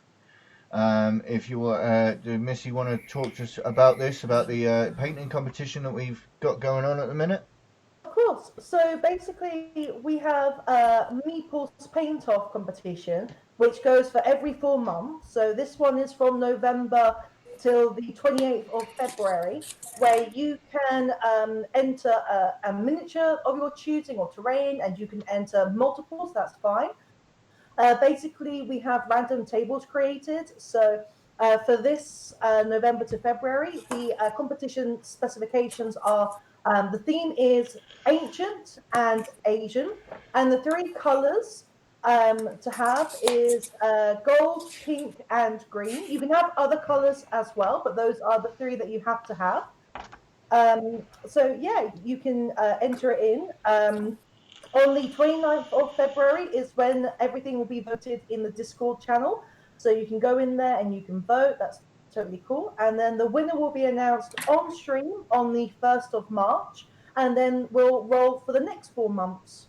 So it's really cool. And yeah, we're really excited. And yeah, it's going to be fun, we hope. Excellent. And obviously there is on the Discord as well, you can throw up whips and stuff, and you can have a chat with in the painting competition area of the Discord channel as well, can't you? And also, as an extra for Patreons, they are able to post their whips and stuff for the competition, and that will be shown exclusively on stream.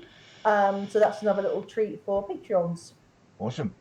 All right. So moving on from the painting competition, we have another thing from our very own Missy T. If you want to talk about this, I think this is awesome. Is your bell tower for your war cry? Yes, I'm getting my war cry terrain painted up, which I'm really excited about. This belt, well, the theme that I'm doing for my terrain is like a snowy theme, and so at the moment I'm still working on my bell tower. I haven't finished it. I'm going to sort of be adding like a blue hue to the stonework and that, and yeah, I'll be adding snow effects on it.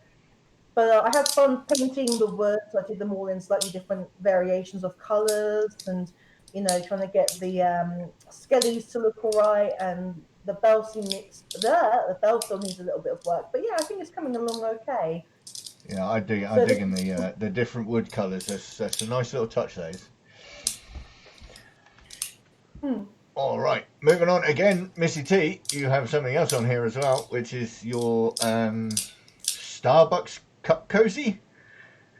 Yeah, this is what I'm making for many more games. Colors, and basically, on the Starbucks cup where they put the circular cardboard, so that your hands don't burn.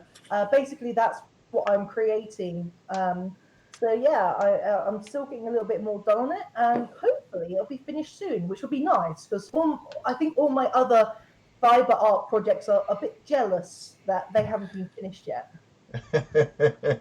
You said that's a cup cozy, right? Like for a cup? You know, Starbucks, you'll get the cardboard that you slip the drink into, the cup into, and that sort of helps not burn your hands. That's what I'm trying to create. Right on. I just thought you said something different the first time. Yeah, I dig it. I love it. It's not to cover the entire cup, no. All right, so, and what we'll do is we'll move on from knitting into crocheting. And this is something I'll talk about. This was created by the lovely lady who is aptly named Mrs. Bass. Or if you find her on Instagram as Crocheting Mummy. And basically what she's done is she's created a what's called, I think it's called a waffle stitch, which she crocheted together and made me a 6 foot long scarf that is a foot wide. It's huge, and the waffle stitch, it catches a bit of extra air than just a flat scarf does. That's definitely waffle stitch. Yeah, and then when you put the waffle on the inside, it traps just that little bit of extra air against your body, which just makes it much better than any other regular scarf. It is. You would think you guys were from England or something. I mean, come on. It's almost as if it's always cold. Look, just because we're from England doesn't mean. Yeah, it's not. It's always cold. So yeah, so that was shared on the tapestry by my missus, and I love it.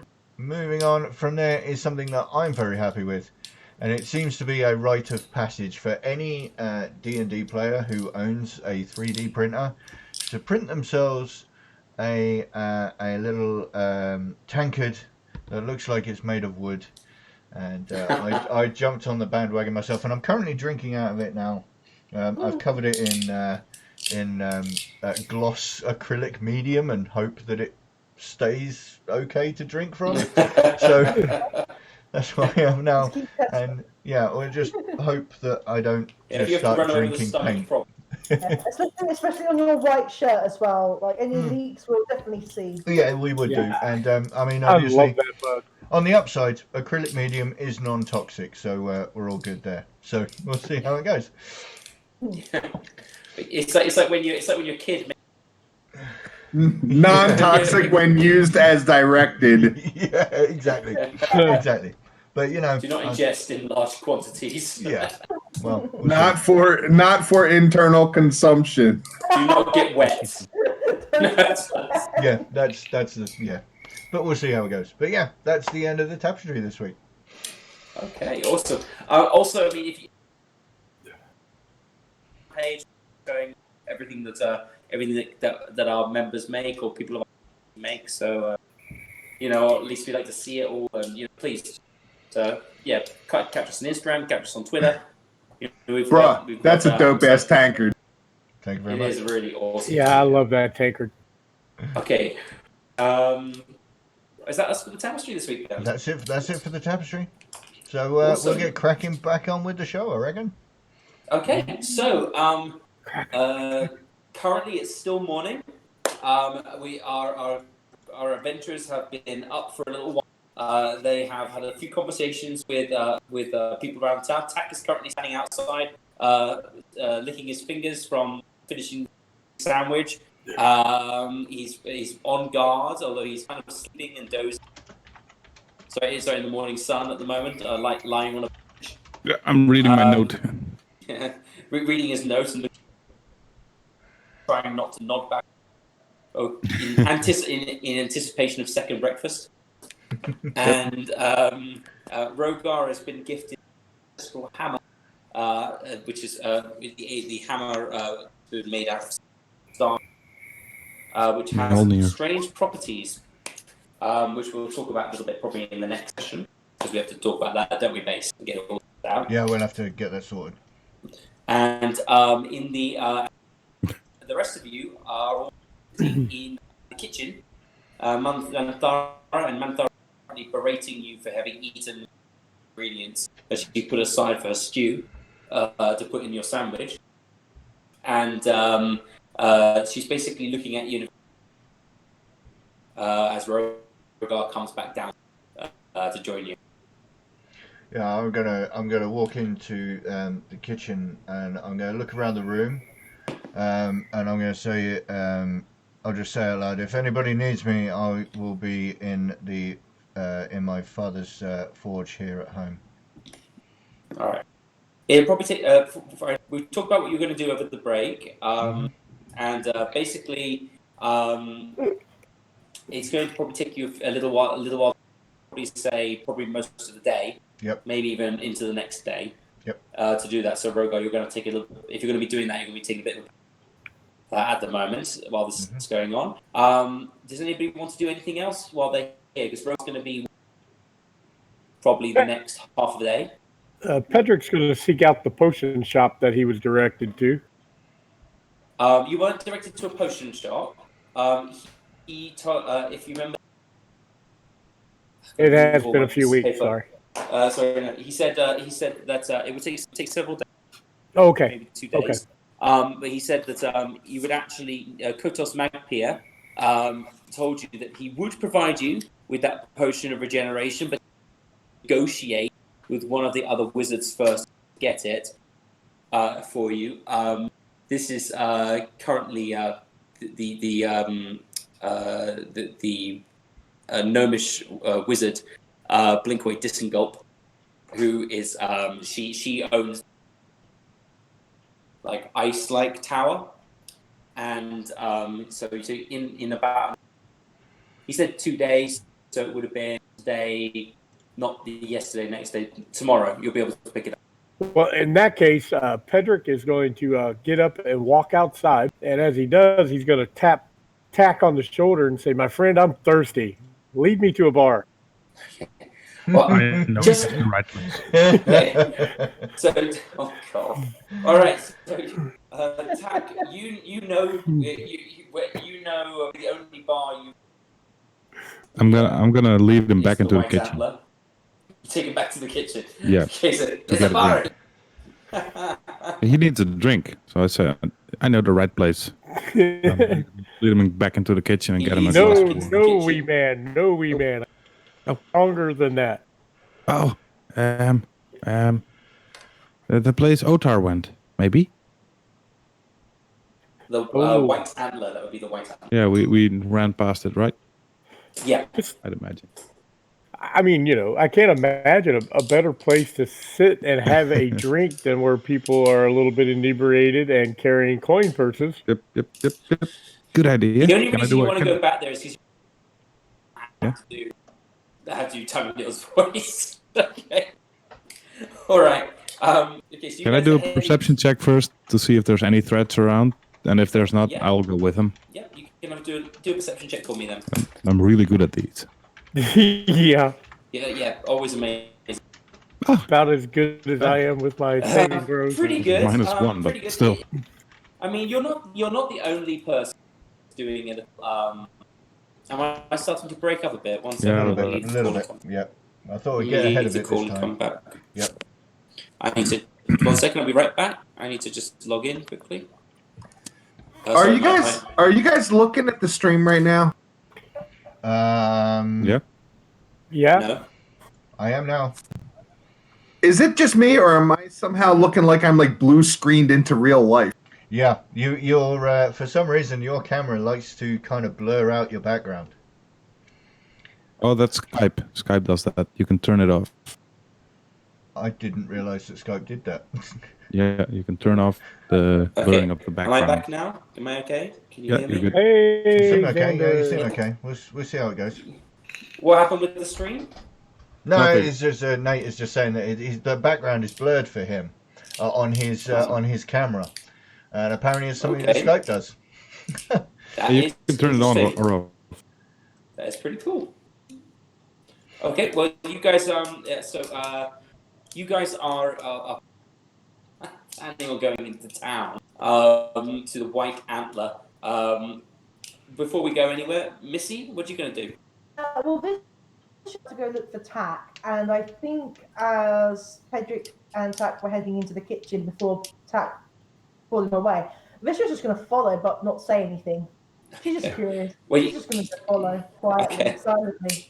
Silently. Well, you're not looking. You're like the little sister following behind. In this case, it's like the boys are going off. I'm going to follow them. But in this case, Tak, you said you did a perception check.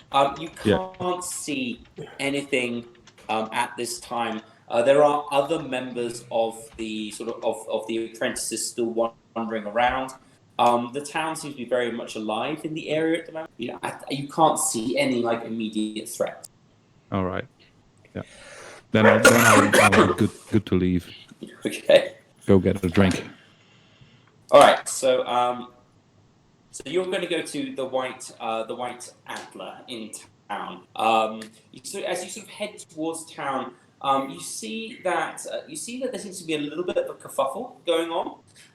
There's a number of guards in the outfits of the Merchants Guild, and they seem to be some of those members of the Merchants Guild seem to be leading away other members of the Merchants Guild in sort of handcuffs and manacles.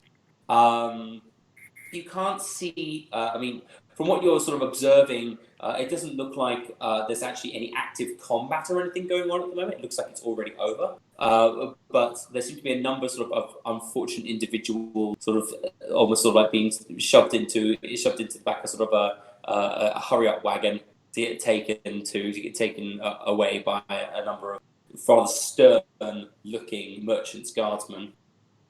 Right. And Tech would go around, avoid them. Yes, you completely ignore them as you go past them. I don't know what Patrick wants to do, but that's what I would do. Pedrick just kind of glances their way and shrugs and follows Tack. All right. Okay. As you go past, like one of the guards like tips his helmet to you. And you head. He sees you. The guards see you, but they don't bother you. They sort of tip their helmets to you, and you sort of head past them into towards the center of town, where you know that you will find the White Antler. And as you come to the White Antler, you notice that first of all that the doors are sort of open wide. There seems to be a number of patrons sort of sitting around. There's a number of Dragonborn sitting outside, sort of enjoying the earlyish morning sun. Some of them have tankards, some of them have food. So they're not just there to drink. Most of them are, maybe they were staying at the inn. But you see, there's a number of people around. And as you approach the building, which again is like very nice stone in a sort of long building with sort of thatched roof. It's a tiled roof. Sorry, not thatched roof, tiled roof. It's a 2-story building. It's got a white antler over the doorway, and as you sort of approach, you can hear inside the sound of sort of cheering and whooping. You can just about see through the doorway, which is open. You can just about see little Tungdil, sort of like you just see him as he flashes past the doorway in one direction and then flashes past the doorway in the other. And you hear sort of the sound of cheering and whooping and the sound of maybe the sound of as going on. I'll tell Pedrick. I'll see you at the bar, and then I'll go in invisibly. Okay, so you walk in sort of invisibly, or at least you try to. You try to go in. Roll a stealth check. Let's see if you get past your hope.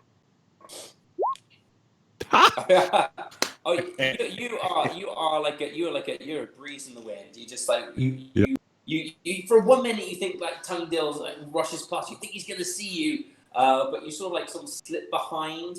You slip behind like a tall elfish sort of wayfarer wearing a long floppy hat, and you sort of spin around his cloak, and the other side Tungdil does not. You can take a sleight of hand check if you want. Again. 24. Oh, let's see. Get all the money. I'll buy my drinks with his money. Let's see. I'm just gonna give it an average. Plus he's an elf. So, yep. You managed to pick this guy's wallet. You open it up. You open it up to find about 10 coppers, 3 silver, I and was trying to 2 large pickpocket gold coins. the innkeeper. You want to pickpocket Tungdil? Yeah, I ran past him, right? No, you ran. Oh, right. You hid behind an elf as he came I'll past you. pickpocket the elf then. Okay, with the elf. So as I said, you pick up the elf's. You pick it up, sort of pick the elf's pocket. Inside, you find about I'd say about 15 copper, 4 silvers, and 2 large gold coins. All right. So it's not a haul really, but it is a selection of things. Yeah. I'll just head over to the bar and buy drinks for as much as I you can. pass by, you hear the elf going, "Don't worry, I've got plenty for us to have a lovely time today." The person sort of sitting there going, I don't know what I would do without you. And I mean, all that work you do for the widows and orphans, it just makes you. No, I'm joking. It's not like that. But he basically says, you just hear them chatting away, and he's like, "Oh, don't worry, I'm perfectly fine. My purse is full, and we shall drink well tonight." Sort of, you go past the bar. I'm going to check something very quickly. I need to roll a d20 for this.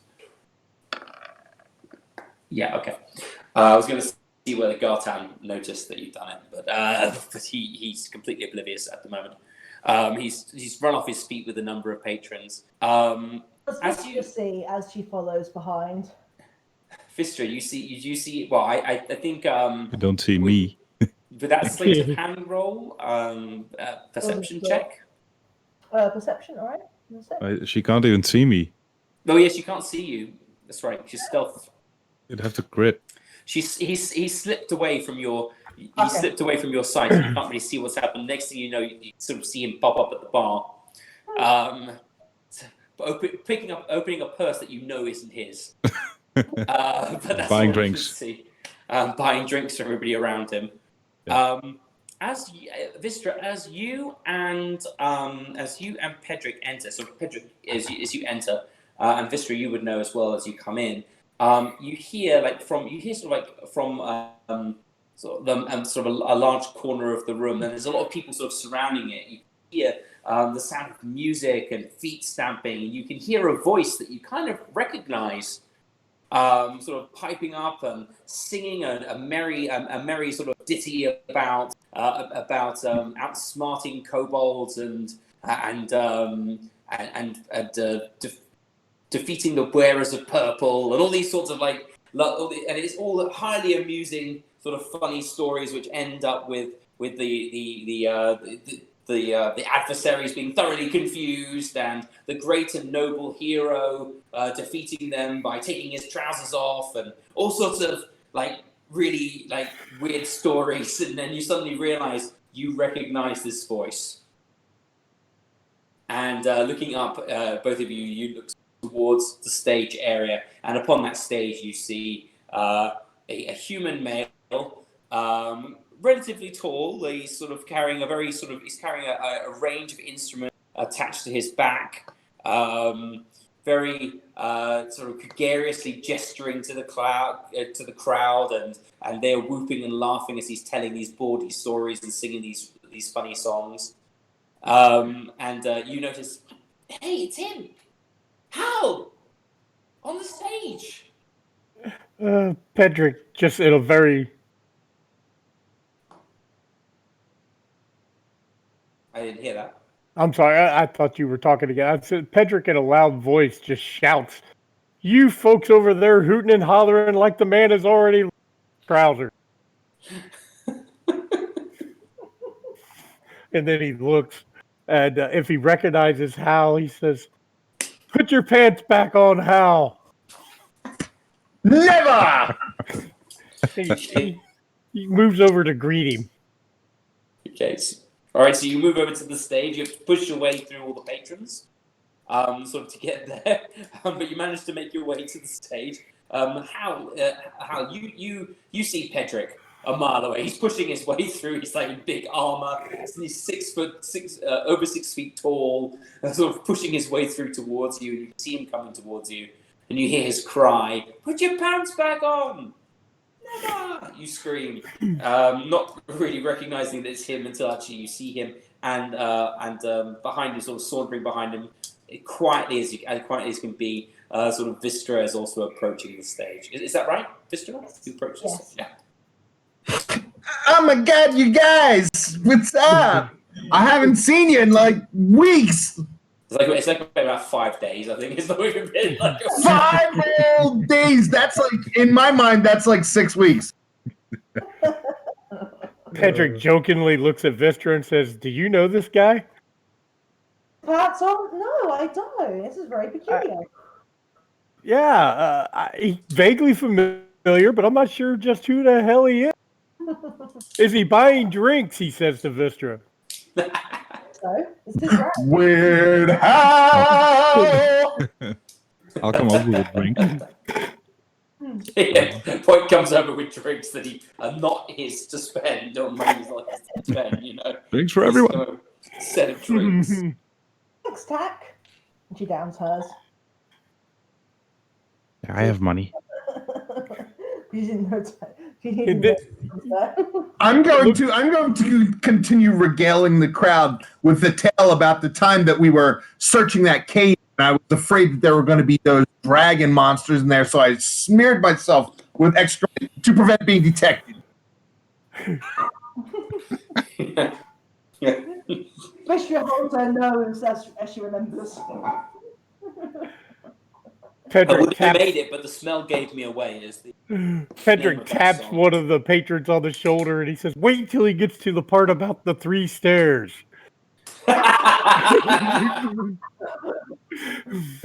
Love it. Okay, so what do you want to do, guys? I mean, Hal, you're telling the stories. You're going to finish your performance before you go and speak with them? Yeah, I'm going to finish my story, and then I'm going to be like, "Excuse me, everyone, I'm really sorry, but I am expecting some friends here, and I've got to go talk to these guys. It's important." So, telling my stories and hanging out. If you're going to leave a tip, leave it in my hat. I'm going to put my hat on the stage. I'm going to talk to these other guys. Okay, so you leave your hat. There's a tinkling of a few coins as sort of you go. A few people are popping some coins into the hat. And you head towards it. And Tungdill sees you at last, and he's like, "Oh, you guys! It's so good to see you again. I'm so happy you're back. Where's Rogar, baby?"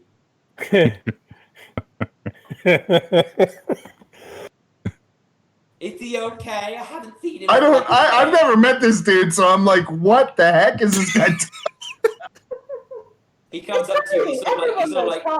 He comes over to like weird Hal. He comes over to Hal, and he's like, "I have to admit, when I saw you come in on that horse and all these tatters, that I thought, oh my god, this guy's gonna be a waste of time. But you were hilarious. I'm so happy that we got you here. Please come sit down in one of these chairs. The drinks are on the house for the next 30 minutes, and that's all." Comes over and he settles you all down, gives you like a plate of like cheeses and hams. He goes over and bustles over, and you can see Gartan just rolling his eyes when Tungdill like gestures towards your table, and like a little argument just going on about second breakfast. You can't just keep giving away drinks, but they're so good, they're so cute together. I really think that we should support our local artists. No, do you understand the basics of running an inn? You don't give drinks away free, ever. Oh, come on, Gartan, baby. You know it's the best way we can make friends with these people. You stick around and tell more stories. Look at how full this place is. Yes, and no one's buying any drinks. It's just this argument going on in the background. Right, I'm totally against you, Gartan. Like, this is the best way of getting people in. Gartan looks at you and he's just like, yes. And who's going to be paying for the broken furniture when this is all done? It's like looking over. And Maybe I'll pay. Just give me a minute. He looks at you suspiciously. What do you mean? Give you a minute? Pedrick holds his hand up and says, "I need an ale," and that's for Rogar, baby. He's doing what he always does. He's making love to some flame somewhere. I'm sure of this. Well, I hope he's not neglecting his little. I mean, he's just that little boy was so cute. Anyway, and he brings over you beer and brings over like a sort of fire ale for Vistra and some maybe I don't know a little sort of pink drink for Weird Hal with a little umbrella. So a little umbrella, mate. A little not really an umbrella, sort of more like a fruit shape, like a sun or something attached to the side. And I brings it over to you, and he's like, "I'll leave you guys to get reacquainted." Oh, I love it when friends get back together. And he runs off. Weird Hal looks around and he says, "Where's our little buddy?" He's back at Rogar's house. Oh, so he's still alive? Great. That's exactly what I wanted to hear. You guys didn't get him killed yet. Good job.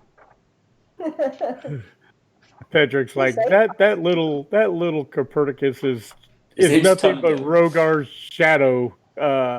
Wherever you find shadow, you will find your little buddy.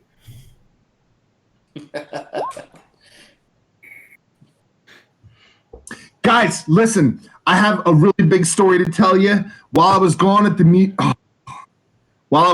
festival, a lot of crazy stuff happened. But we're gonna save that story. In the meantime, fill me in on what's been going on around here.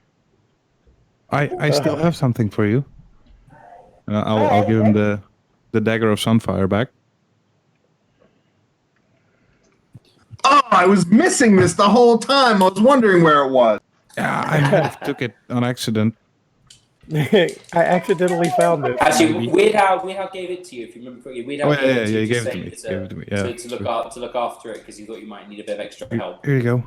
I used it a lot. Not even once. Yeah, once I think. Yeah. Pedrick just kind of says, as he takes a small sip, he looks at Weird Hal and he says, "You know, the same old wizards, dragon, zombie, bad guys. You know, you haven't missed anything really."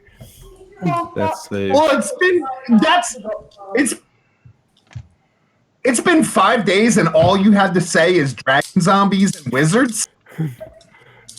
That's been our life for the last 5 days, Hal. Yep. The rest of the time they used making sandwiches. Yes. Of inspiration. He just laughs and he says he needs one of those fire ales. Yes. And a sandwich. And a ham sandwich. I know right where you can get that. Yeah. It is at this moment, ladies and gentlemen, where you see a DM break. This is when someone creates new memes that with me just going, "Just eat the damn sandwich." You know? A hammage. Ham sandwich. But in all seriousness, Pedrick says to him, "We will fill you in later when we can speak more privately." Okay. You hear Gartan sort of pipe up. "Oi, Bardman! I paid you for the hour. Get back to work." Oh my God!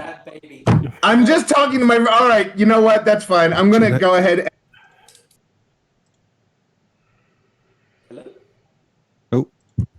Sorry, I lost my voice for a second. Lost everybody for a second there.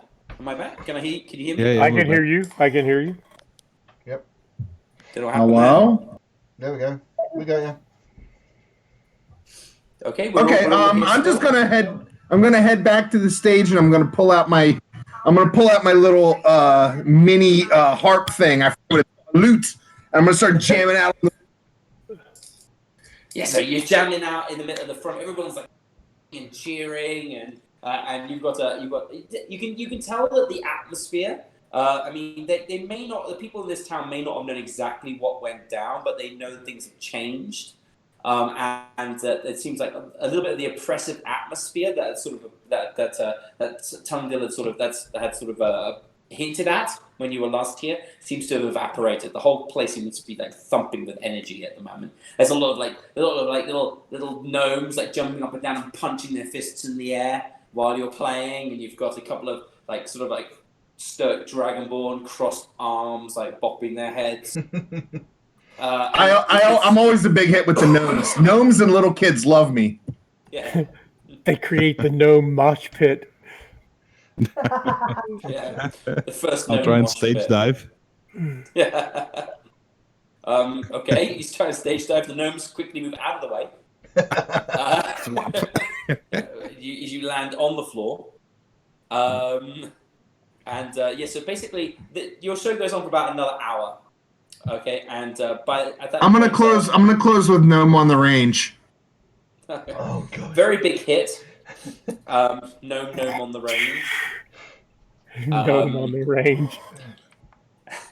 Very very big hit with the locals. Where the beers and the fire whiskey flows. Yeah, the fire whiskey keeps flowing. Yeah, exactly Yep. right. Where the fire whiskey flows. You need constitution saves? So you keep going, but you keep getting encore. You know, you're just about to start finishing when it's like encore, and you're a born showman, Weird Al. So you continue, and this goes. So instead of like 1 hour, it turns into like 3 hours, and you're like up there, and your voice is hoarse, your fingers are numb. You're just. And now you're all my sweating, costumes are dirty as well. All your costumes are dirty, even your purple robes, which you threw on for one song. And it's just like they're just like sweated through, and sort of by the end of it, you have your hat is full, or your hat is full of coins, and you're sitting. You're sort of sitting now, exhausted on the edge of the stage, while everyone's sort of like now dispersing, going off to their own thing. I'd say you probably have. It's probably mostly coppers because you're a bard in a local tavern. It's not like you're playing sort of in the big leagues here. But you probably have let's say about 200 coppers. No, not even that. No, that's probably too much. For about 60 coppers. But there's some silver in there as well. About 12 pieces, and one gold piece from a sort of a very shady looking character who was like wrapped up in a cowl. He sort of like dropped a gold coin in, and sort of shuffled back off into the corner where he just nursed his drink. I'm not saying he's a shady looking character as in go and ask him for a request. I'm just saying he looks shady. He's not the best card player in the entire place. You should go and talk to. But he drops a gold coin, and sort of he or she, you can't tell, under all these sort of robes, and then shuffles off to the corner. Am I? So is the performance over? Am I like resting at this point? Yeah. So the performance is over. You've been working for about 3 hours. It's been a very long time. Can I just quickly question the waiter, the real flamboyant waiter? I want to ask him, like he mentioned that he was some kind of an entertainer as well. I'd like to find out more about that. Tungdil's not an entertainer. He's like, oh my dear boy. No, those days are behind me. I'm settled down now with my husband. And I'm not a waiter. I own the tavern. But I understand. I mean, I wear staffed at the moment. But I have to say, my boy, you are quite the find. You sure that we can tempt you to stay around for a few more, I don't know, years? Well, I'll tell you what. I'm currently under contract, but when my contract is expired, if I don't find something bigger in the meantime, I'm definitely coming back here because this is a hot crowd. This is a hopping club right now. So long as we get to RP every single day of it. Yeah. The Sword of the Dragon Queen, episode 287. Is it time for his big break tonight? Will he be discovered? Okay, anyway, so meanwhile, the ham sandwiches flow. Meanwhile, it's just oh god, it's just like what is it like Batman ham sandwich? It's just like spinning ham sandwich back and forth, and like Wait, if you're the owner of the inn, why are you putting up with this guy telling you what to do with your drinks? he's my husband. And he's Oh, he's better with money than Yeah. No, that makes sense. Yeah, you're right. You would have to be better with money if you're giving away drinks for free.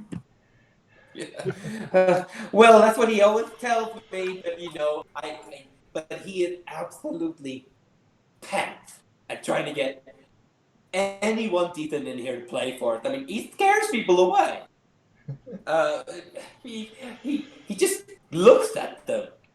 I mean, I find it smoldering, but the others, they just seem to find it like he's trying to set the fire.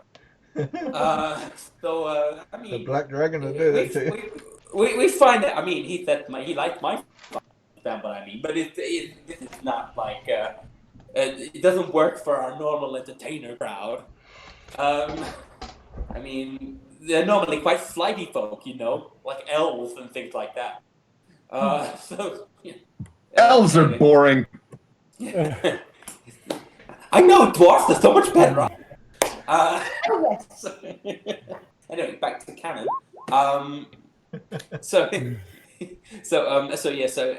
You chat a little bit further because I'm not. My voice is. He chats a little bit longer. He talks a little bit more about the crowd, and he says, you're always welcome back to play with them, and if you need a place to stay, they can put you up. He also pays you. He also pays you your wage. He also pays you 5 gold pieces for the afternoon's entertainment. So you can put that in your pack. And thank you so very much for that. And he says, I'd rather overpay and have you come back next time than have you go away unhappy. You come back, my boy. We'll find a place for you here. Oh, I'll be back. This place is awesome. Do you hear that, Rogar? You're going to have a neighbor. Anyway. Frederick is going to ask them, he says, could you please make me a glass or a big mug of Rogar's favorite drink, and make sure it's a mug that you won't miss. He looks at he's like, oh, you boys always looking out for each other. I'm sure we can manage that. No, we can't. Yes, we can, darn it. Stop it. So a big mug of ham. He comes back with this giant mug, and this fizzing and popping sort of. It looks like mead, but it's sort of bubbling like lava. I think globulous bubbles. Here you go. It's a nice bit. It's a lovely year. This is a beautiful fire ale that we've managed to save for a rainy day. I think from what I've heard on the grapevine that Rogar could really use it after the couple of days that he's had. Please give my love to Malansara when you go back there. She's such a sweetheart. Say hello to his little boys for and don't forget. I heard that Ajax is in quite a bad way. Don't forget to tell him that we hope to see him down here soon, and that we're all praying to God for him. This just says to Turnbull, could I get a fire ale to take as well for Ajax? I tell you what, he goes outside, he comes back, he's got a little under one arm. He said, don't tell Gardan I gave this to you. Now go before he eats you. Hands you the little cask of ale, and he sort of shoos you out the door. And so you're standing outside the White House. This is not the DM telling you to get out of the pub, but it's just it might be a little bit of a push in that direction. Well, this is outside. She glugs from it. Okay. Take a Constitution saving throw, please. 1 sec. You have an advantage. You are a dwarf. Yeah. Poison. Dwarf is going to chug this. She didn't last time. Just the first one. Didn't mean 12. Well, 12. Really good. With a 12, I would say some minor poisoning effect. I think so. For the next Can I be poisoned? next time you have to take a wisdom saving throw. I'm gonna say you're gonna be doing it at a disadvantage, unless for the next hour and a half or so. I've got dwarven resilience. I know, and you already took it. You already took it with an advantage. You got a 12, and I'm saying that you're still affected by this incredibly strong ale, and so your judgment has been impaired. You will fail. You will not fail, but you will saving throw with advantage for the next hour. Time You to may make be your a move. dwarf, but you're no dragonborn. Just so Pedrick says, You will fail. Mr. keeps chugging it there. I don't care what anyone says. It's good. Okay. Pedrick This is is going very to say to the strong group, stuff. Take another Constitution saving throw, please. This time without advantage because you've taken it twice. It once, it should come up. come on, roller. You fall to the floor.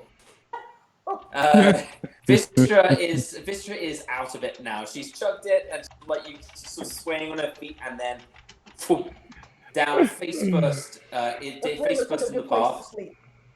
Yeah, exactly. She's like, I found a perfect place to sleep. And she's like just on the floor. Weird Hal is looking for By a the way, wheelbarrow. I'd like to point out that it's only about 1 in the afternoon. So Vistra is like in the middle of the street. There's people walking around. You know, there's children playing over there, and there's like little gnomes going on their business. They're just seeing this dwarf. She's holding this barrel and curled up on the floor, just snoring, like curled around this barrel, like it's like almost like it's like a soft toy. She's just lying there, just going, it's pretty good. Pedrick is going to reach down and scoop her up and throw her over his shoulder, and he's going to say, "Listen, my friends, we've let Rogar grovel long enough.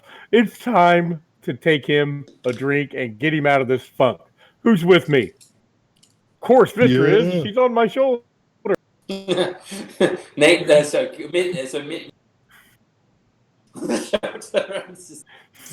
still clutching the cask.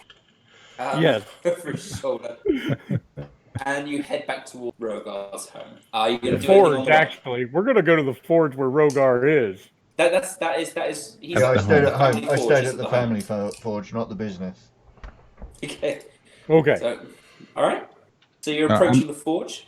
Yeah, I'm looking at the gems Vistra has, but I'll keep myself from taking them. You take advantage while she's It's unconscious. really hard. Rob, when she's asleep. So when we get to the door of the Pedrick will use his foot to kick it open, and as soon as he sees Rogar, he's going to say, "Look what I have found! A drunken Vistra and a Rogar's in mug the middle. of Rogar's in the ale middle of for like you." a ritual. He's like, Yeah, you walk in, I'm just going, ching, We're all drunk. look what I have ting, found. ting. I'm in the process of actually. What you see is that as you walk through the door, you see the handle of my warhammer that I've been carrying around just on the floor, and I'm in the process of folding the metal of what was my warhammer into the metal that you saw me come downstairs with earlier. I'm just heating it up and folding it and folding it and then heating it up and folding it. And that's what you see as you walk in. And feeling I'm so pretty tempted good to make you still. roll to see if anything goes wrong. Well, you can do if you want. No, I'm not going to do that. I think you'd be focused enough. You probably ignore him when you the door open. So just Yeah, I probably completely would. I didn't focused. notice them coming in. So you're standing there. Rogar is completely ignoring you. And he's working on his. I'm going to the kitchen to get something to eat. It's like, here, You pour this find on A it. sandwich or a something, salad. maybe. It's been laid No out ham? for you. It's just on the ground, just clutching. I'll pour some water over her face. She's still pretty out of it. She wakes up from now. Yeah, I'll eat some salad and go to sleep as well. Wait for Roger to be finished. It's 1 o'clock in the afternoon. Yeah, I'm drunk. I'm pretty drunk. As a hobbit, you're all pretty out of it, and you're all. I don't know how he's feeling. Okay, so you're taking your. No, I'm not drunk. I'm good. Okay, I'm not drunk. Okay, I rolled a 21. yeah, as a halfling, you're probably thinking, when's lunch, and when is Levin's, and when is everything else that I missed today. I need food. Okay, so look, the apprentices are very accommodating to you. You helped out Calithia. They, whatever you ask for, they'll run off and they'll sort of get you a sandwich or anything they can do. They'll run off and try and help. I'll probably go sit outside again. You're sitting under the afternoon sun, dozing on this thing, eating the sandwich. Missy is asleep on the floor. And Pedrick's there, and Weird Howls walks in. He sees Rogar, and Rogar's completely ignoring him. They're just working on this thing. Does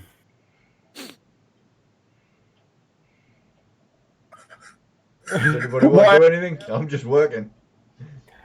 We're gonna walk up and set that ale somewhere near Rogar and just say, "Here's your damn ale." And then he's going to turn around and try to find a bench to prop up against the wall to lay Vista on to get her off the floor. Sorry. Rogar? Yep. Can you please roll me a dexterity check? Thank you. Dexterity check or saving throw? Dexterity saving throw. That's a 5. You knock, as you spin, you knock the and the contents of it spills it spills over the metal as you're working it. It doesn't stop the metal. It doesn't cool down the metal. This is fire ale, so it's naturally it's probably heats it up if anything else. But you definitely notice that this ale has it hits it and it evaporates into almost like an intoxicating mist. As it hits the hot metal, you definitely get basically this very strong notice. Times you come out of this little trance that you've been in, as the sort of the alcoholic fume, this sort of fume, spiral around your head. Oh, we gotta go. Whoa! What was that? I'll look around and Pedrick, how? Is that you? Does this fire ale make a good alternative fuel source? I mean, it'll certainly put hairs on your chest. And I'll go over. It smells like it can strip the hairs off my chest. And I'll go over to Hal and I'll give him a big hug, just covered in soot. Yeah! Covered in soot. As you're doing so, your method. Just to let you know. So. Yeah, I'm not going to stop doing what I'm doing for much longer, and then I'll put it back in for another heat cycle. Yeah, so you give him this big hug, and then you sort of get back to this. You turn back to your work, and you just sort of gesture to Hal. You can talk to him while you're working. Yeah. But we'll just say for the moment you're continuing to work and fold the metal in and itself over and over again, and as sort of these conversations going on.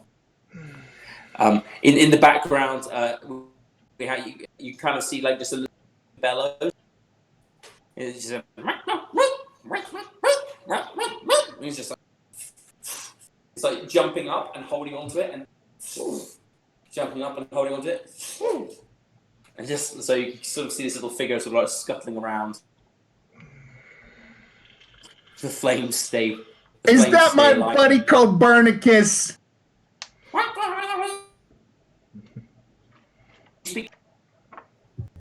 You're breaking up again, Sam. But Copernicus hugs. Yeah, so Rogar, you can hear him go, "Oh my God, the crazy man." He's like, "Oh, Tiamat, the crazy man's back." It's just. I'll give Colby a wink, and then I'll look over to Weird Hal, and he said, and I'll say, he said he's ecstatic to see you, Hal. Yes, I feel exactly the same. I'll give Colby another wink. Oh, gosh. Okay. Oh, must be still my beating heart.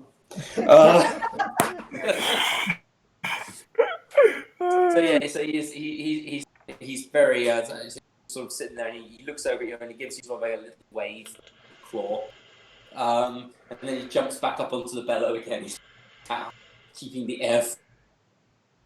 You can kind of see there's an apprentice off to the side, sort of like there's apprentices like looking a bit just like they wanted to be working with Rogar, and Corbin is like looking at him, he like turns around, he's got fire in his hands. They're like scuffle off. He's like, only I'm going to help the great Rogar doing it, make his special weapon. Yeah, so this is it's going to take Rogar about another night to finish working on this. Missy, you're out of it. Fistra's out of it on the floor. Is there any signs I can see to see if I wake up? With a 5, I'd say you're probably out as if you were unconscious. So you're going to be out for the next sort of like 8 hours or so. Pedrick is still a little tipsy, and he starts to laugh, and he looks for some soot, and he finds some soot and rubs his finger in it, and draws a mustache and beard on Vistra as she sleeps. You just stole my idea. I was going to do exactly the same thing.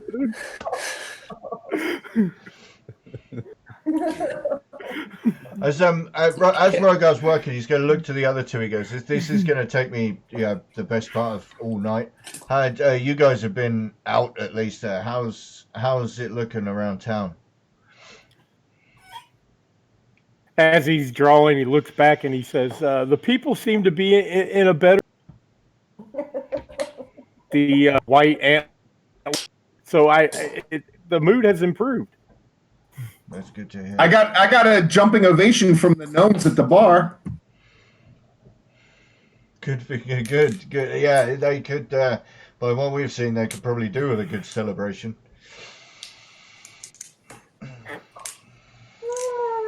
Oh my gosh. So, what do you want to do? What are your plans? I mean, Rogar's obviously going to continue working on his thing.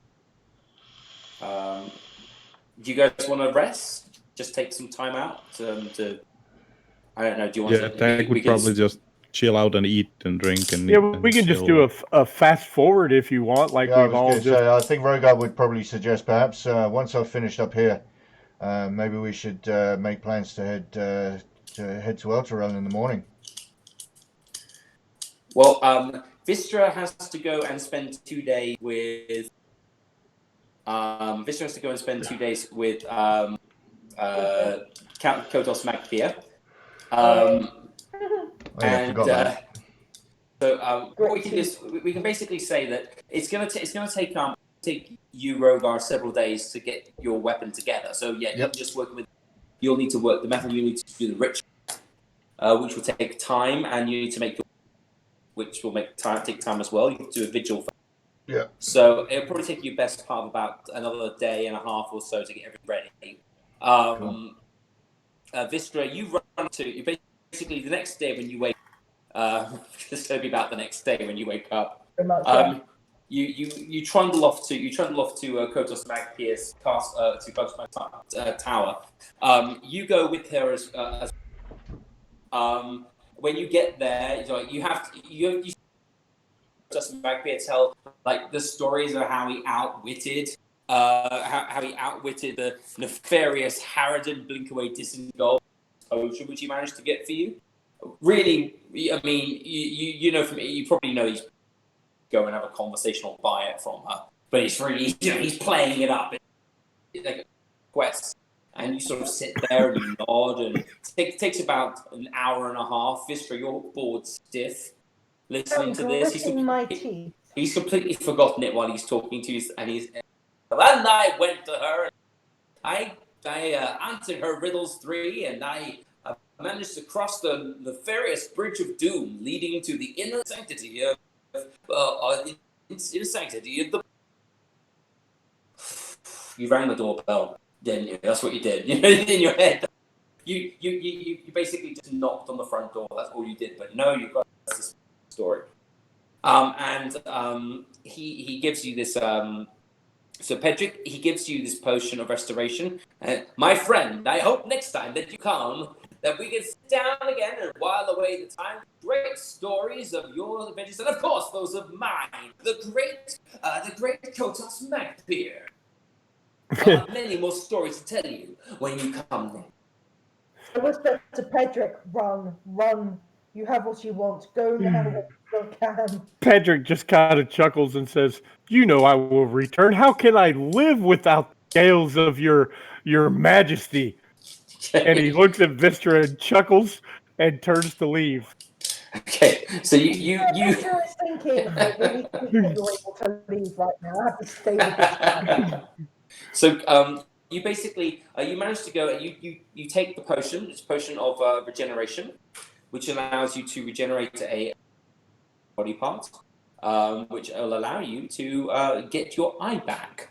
So you take it. You feel like you feel deep into your body, and then sort of travel the spiral through your body to like reaches your eye socket, glaring light, and it slowly you feel the vision returning to your eye.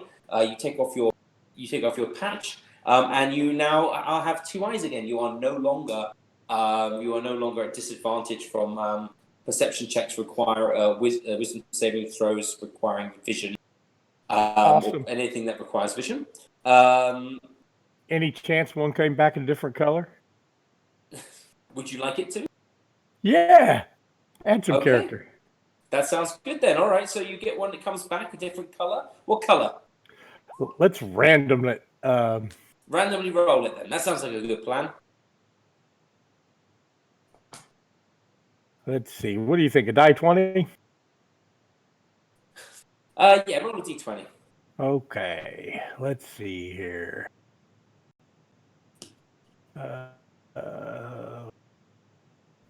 Rolling. What do you get? 20. 20, it looks like. Actually, did it roll what twice? does 20 mean? You natural 20'd it when you didn't really need it. That's great. Use up your natural 20s on eye color. I know, because I can't use them when I'm getting saving. All right, so what color is that then? Do you have a table to choose from?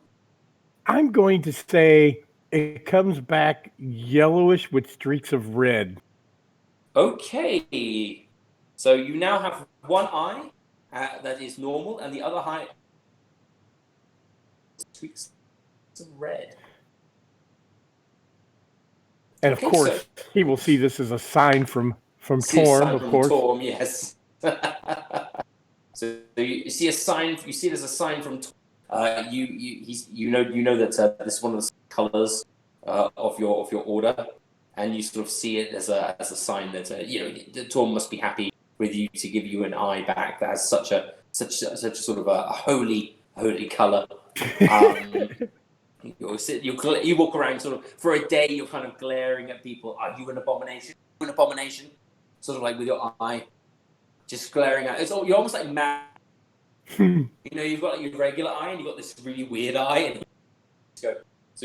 So are you an abomination? This eye just looking right at them. Of course, he's going to play into it. It allows me to see and soul this eye. Never lie to Pedrick Stormbrig. There you go. Okay, well, you need to roll for that, but yes, you can definitely try that.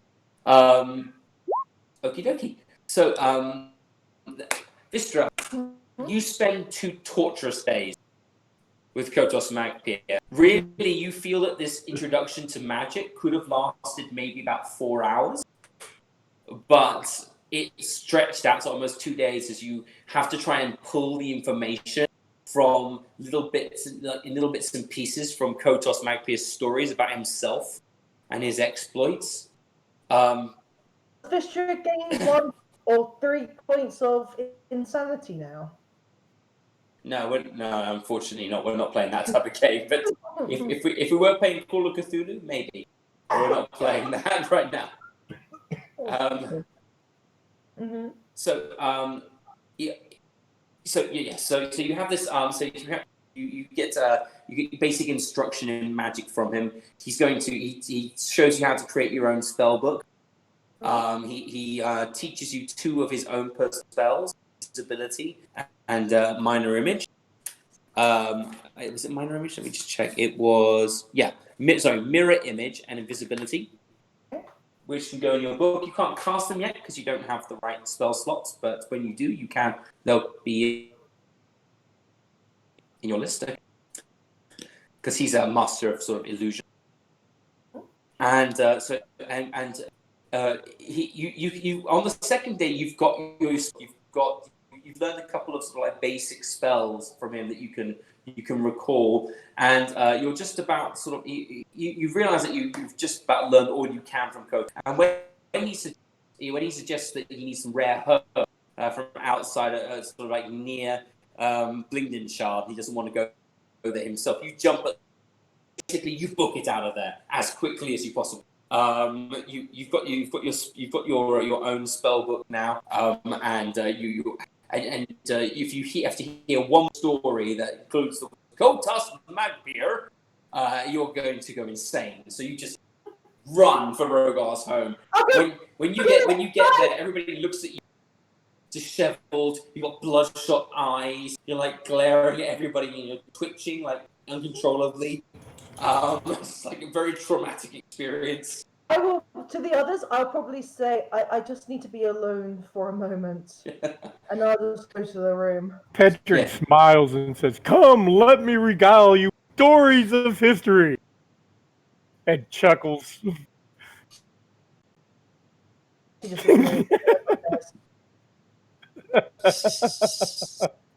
Poor Vistra. 2 days in a room with that man would drive anybody insane. Oh, yes.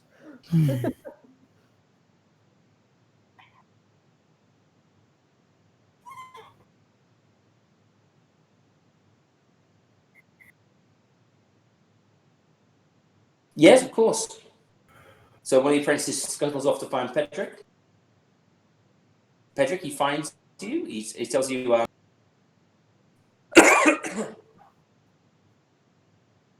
Okay. So he takes you to Rogar. Rogar's waiting. I enter the forge. My friend, I hear you wanted to speak to me.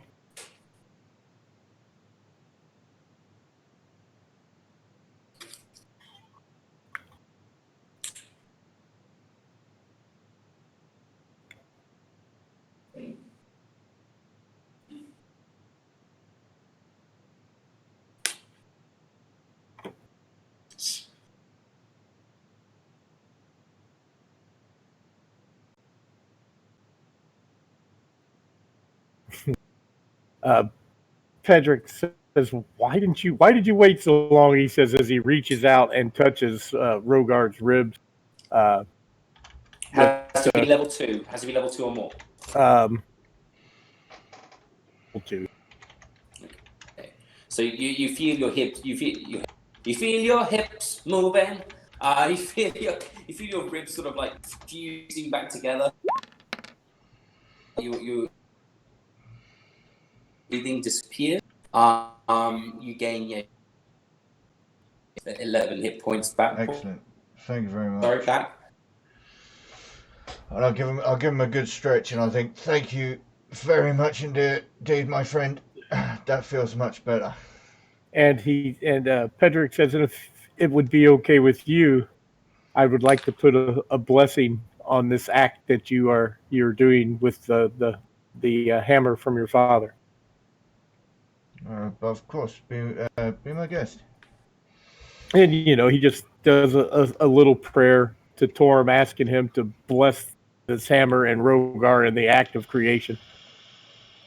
Okay. There's a. I mean, this isn't like a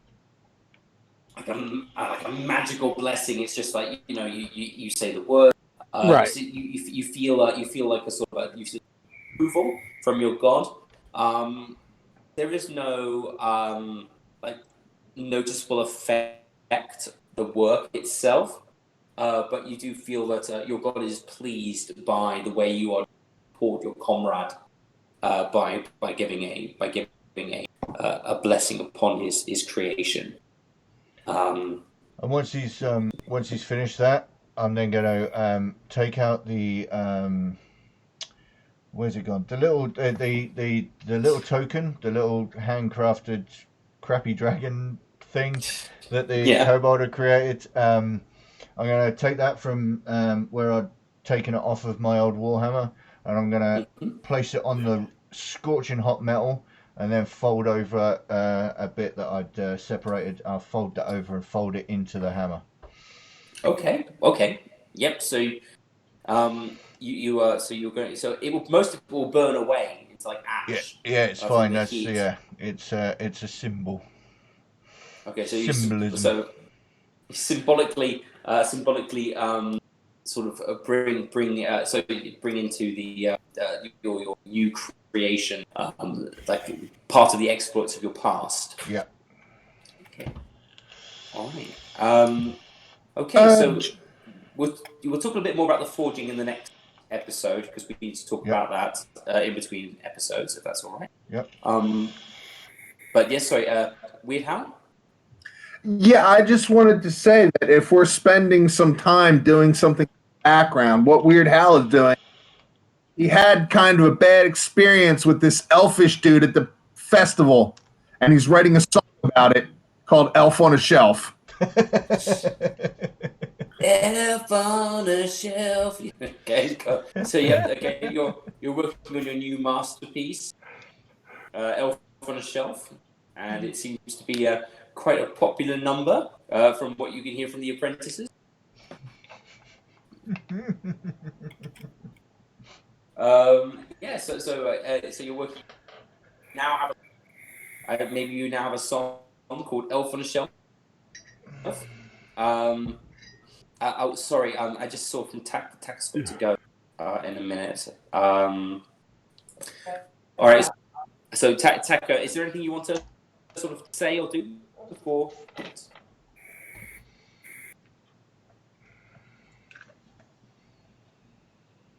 Is he there? I don't know. He might just be watching. Yeah. So Tack is keeping watch. He's giving the rest of the apprentices some rest. He's just eating, drinking, and keeping at the moment. So he's living the high life as a hobbit, halfling, eating, drinking, and just sitting around really. So he's quite enjoying himself. Yeah. It's about 3 days later now from like when we last actually had open RP. Rogar, you're back there, sort of like a wrapped hammer, long war hammer. You've covered it in like a piece of like sort of almost like cloth or to keep it sort of and strap it to your back. Yep. And you've got a sort of thumbing through the page of your new what spells you want to use for the next day. Standing out in sort of at the garden of Manthar's cottage, and Ajax is she's standing there, and sort of little Clythea is sort of hiding behind her, still outside. So it's a good step. So they're not. She's standing there, and she's sort of. Are you? Is this it? Is this where you say goodbye to us again, my son? I must finish what I've started at the very least. So yeah, we need to be off, but I will write at every opportunity. and I'll keep you up to date with what's going on. But this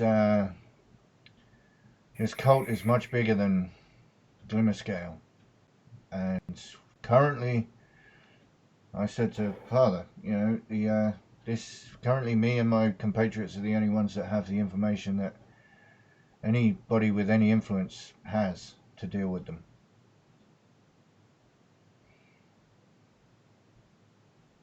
I've just lost you. Oh yeah. So yeah, he just says that me and my compatriots are the only ones that have any information that anybody with any real power can deal with this cult that's far greater than our tiny little sleepy village. And as you say, there's a large explosion from one of the buildings. Smoke goes up, and you can almost see a little figure, maybe a little figure flying into the air. Moderately behind you. Moderately sleepy, yeah.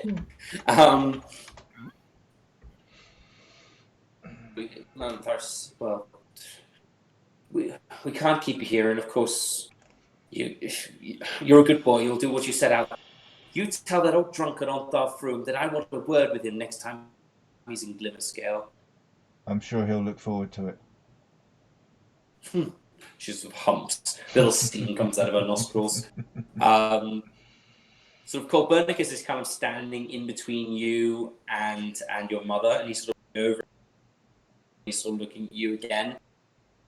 And he sort of turns to you and he goes, he says sort of like, shall Copernicus continue with the great Rogar to follow him? I'm gonna get down to his level, as close to his level as I can. And in Draconic, I'll say to him, you've been a great friend while you've been with us thus far. And but the true test of anyone's character is what they choose to do. So I leave it to you, Copernicus. Where do you want to go?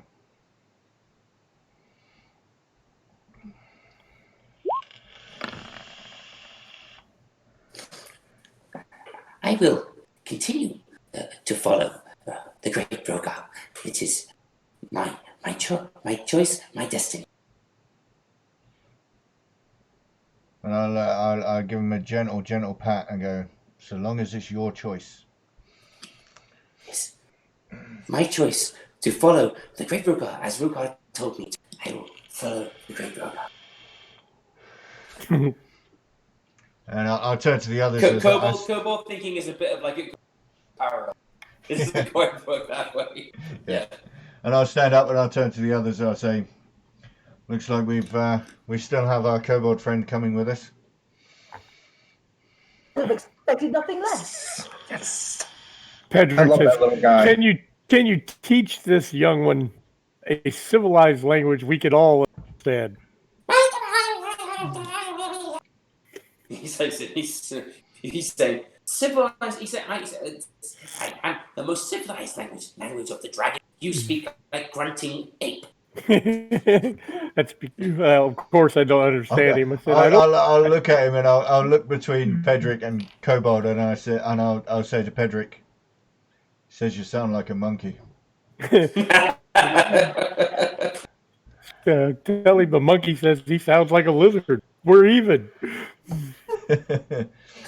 But anyway, I've just flashed a smile at Copernicus, and I say, your companionship is welcome, as it has always been. Okay. Comes over, gives you a little hug on the leg. Okay, now Weird Hal's pissed. Weird Hal's pissed. He's been trying to get a hug off that little bastard since we met. I told you you are Barney from How I Met Your Mother. Always wanting to be, what's his name, Marshall, and with Ted. Yeah. Ted, I'm your best friend. And Marshall is definitely Rogar. Yeah. I just wrote a poem called Copernicus is One of Us, and he gave a hug to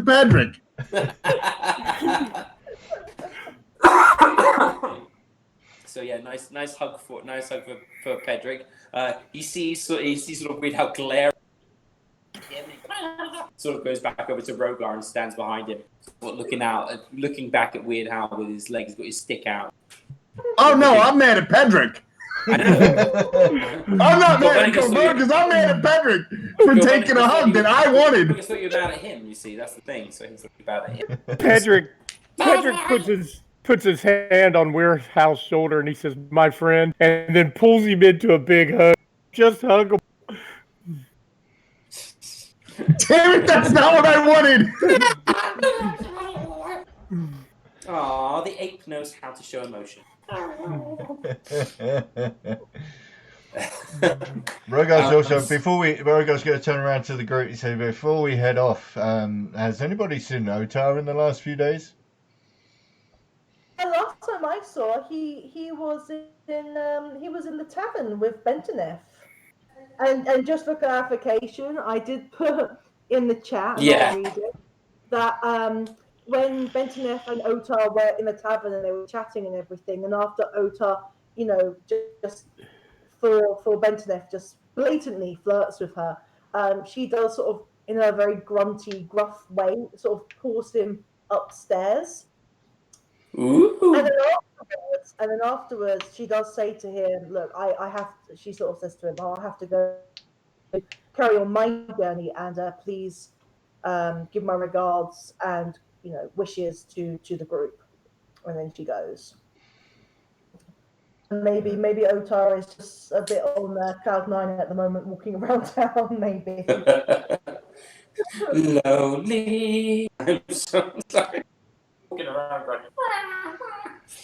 with his little wings. Poor little Otar. You had to break his heart off screen, didn't you? Well, I mean, we never know. We don't know what happened. We'll have to ask him. Yeah. All we know is they went upstairs. There you go, Otar's story to bring to the next episode. I'm betting he did not eat a ham sandwich. He probably did not. No, he prefers. Maybe we should go get Otar so that he can have a ham sandwich. Okay. You are leaving. Yeah, I think we'll go and find. We'll go and find Otar at the bar. Okay. Well, when you get to town, you'll sit. Oh, hello, Rogar Bay. Are you looking for your little beaky man? Yeah, is he around? He left this note for you. And passes it over to you. On the note, it's like quite scratchy writing, but it says, headed to El Terrell. We'll meet you once I've settled something with a client. Cool. And I'll read that out to the group, and I'll say to El Terrell then. To El Terrell. Off we go. And, wait, we're leaving? Yeah, I'm so happy. Yeah. And that's This episode brought to you by the friendly spokes of Spam. And that's where we're ending today's session, guys. We are limited. And that's where we'll end today's session. Spam. Yay! I am not continuing with this session until spam. So I'm gonna. So we're gonna end today's session with heavy RP session filled with ham sandwich eating, drinking at the, making a weapon, family, doing chores, and basically harassing a kobold. That's basically the four things that have happened in today's session. I think that's pretty productive for our group. Yeah, I mean it's pretty. Brand. I put together a set list for my farewell show from the. I'm gonna play. I'm on the range, skin of my tiefling, the biggest dwarf and greenest, the laughing halfling, Human the human. Copernicus is one of us. Goliath and Bugbear Man. Awesome. I dig it. And I'll do the Patreon shout out. Thank you again so much to Base of Operations, and thank you again to Plutonium OD. You both are absolute stars. We really appreciate it. I believe next Friday the session will be mine. It'll be Mysteries of Snowvass, I believe. Yep. Yep, awesome.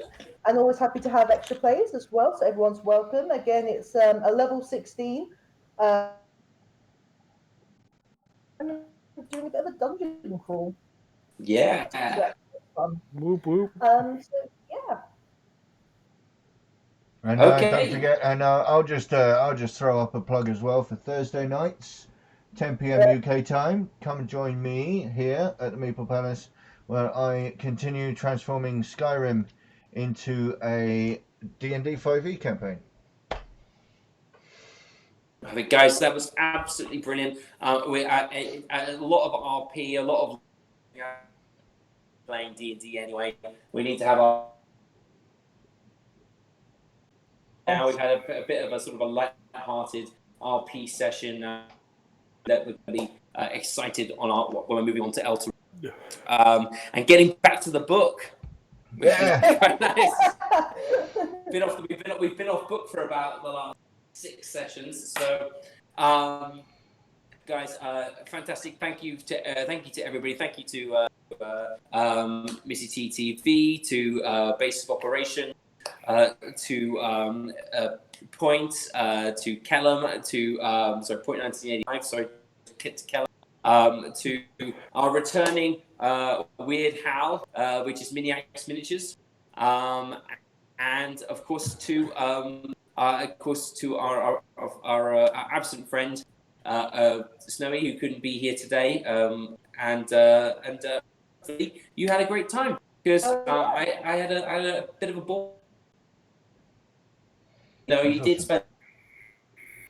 I need a ham sandwich badge now. I think we should always have like a meat. Don't worry. I'm going to make a ham sandwich icon. Yeah. Don't worry, Pluto. Just keep working on your aim. You'll get me one of these days. It's definitely going to be one of our our Twitch. Like if we get like affiliate, and we can start giving out like a little. And there's this really red-faced Xander just sitting there going. Broke the DM. A little smiling tack handing out a ham sandwich to everybody. Yay! But also, last time, thank you to our Patreon. Sorry, to our patrons on Patreon, Space Operation and Plutonium AD. Thank you to everybody who contributed to Tapestry. Thank you to everyone who does on Instagram and Twitter, and on Twitch and Mixer and DLive and everywhere else we are at the moment. Are we still on? No, not D. No, on Mixer and YouTube. And I mean, Instagram, we're growing all the time. I think so like it's really cool. On Instagram now. We're nearly at 100 on Instagram now, which is pretty cool. And we got another couple of followers on Twitter, and a couple more followers on YouTube. So it's been a really cool couple of weeks. I'm gonna put out a challenge to the followers on each platform to follow on one more platform.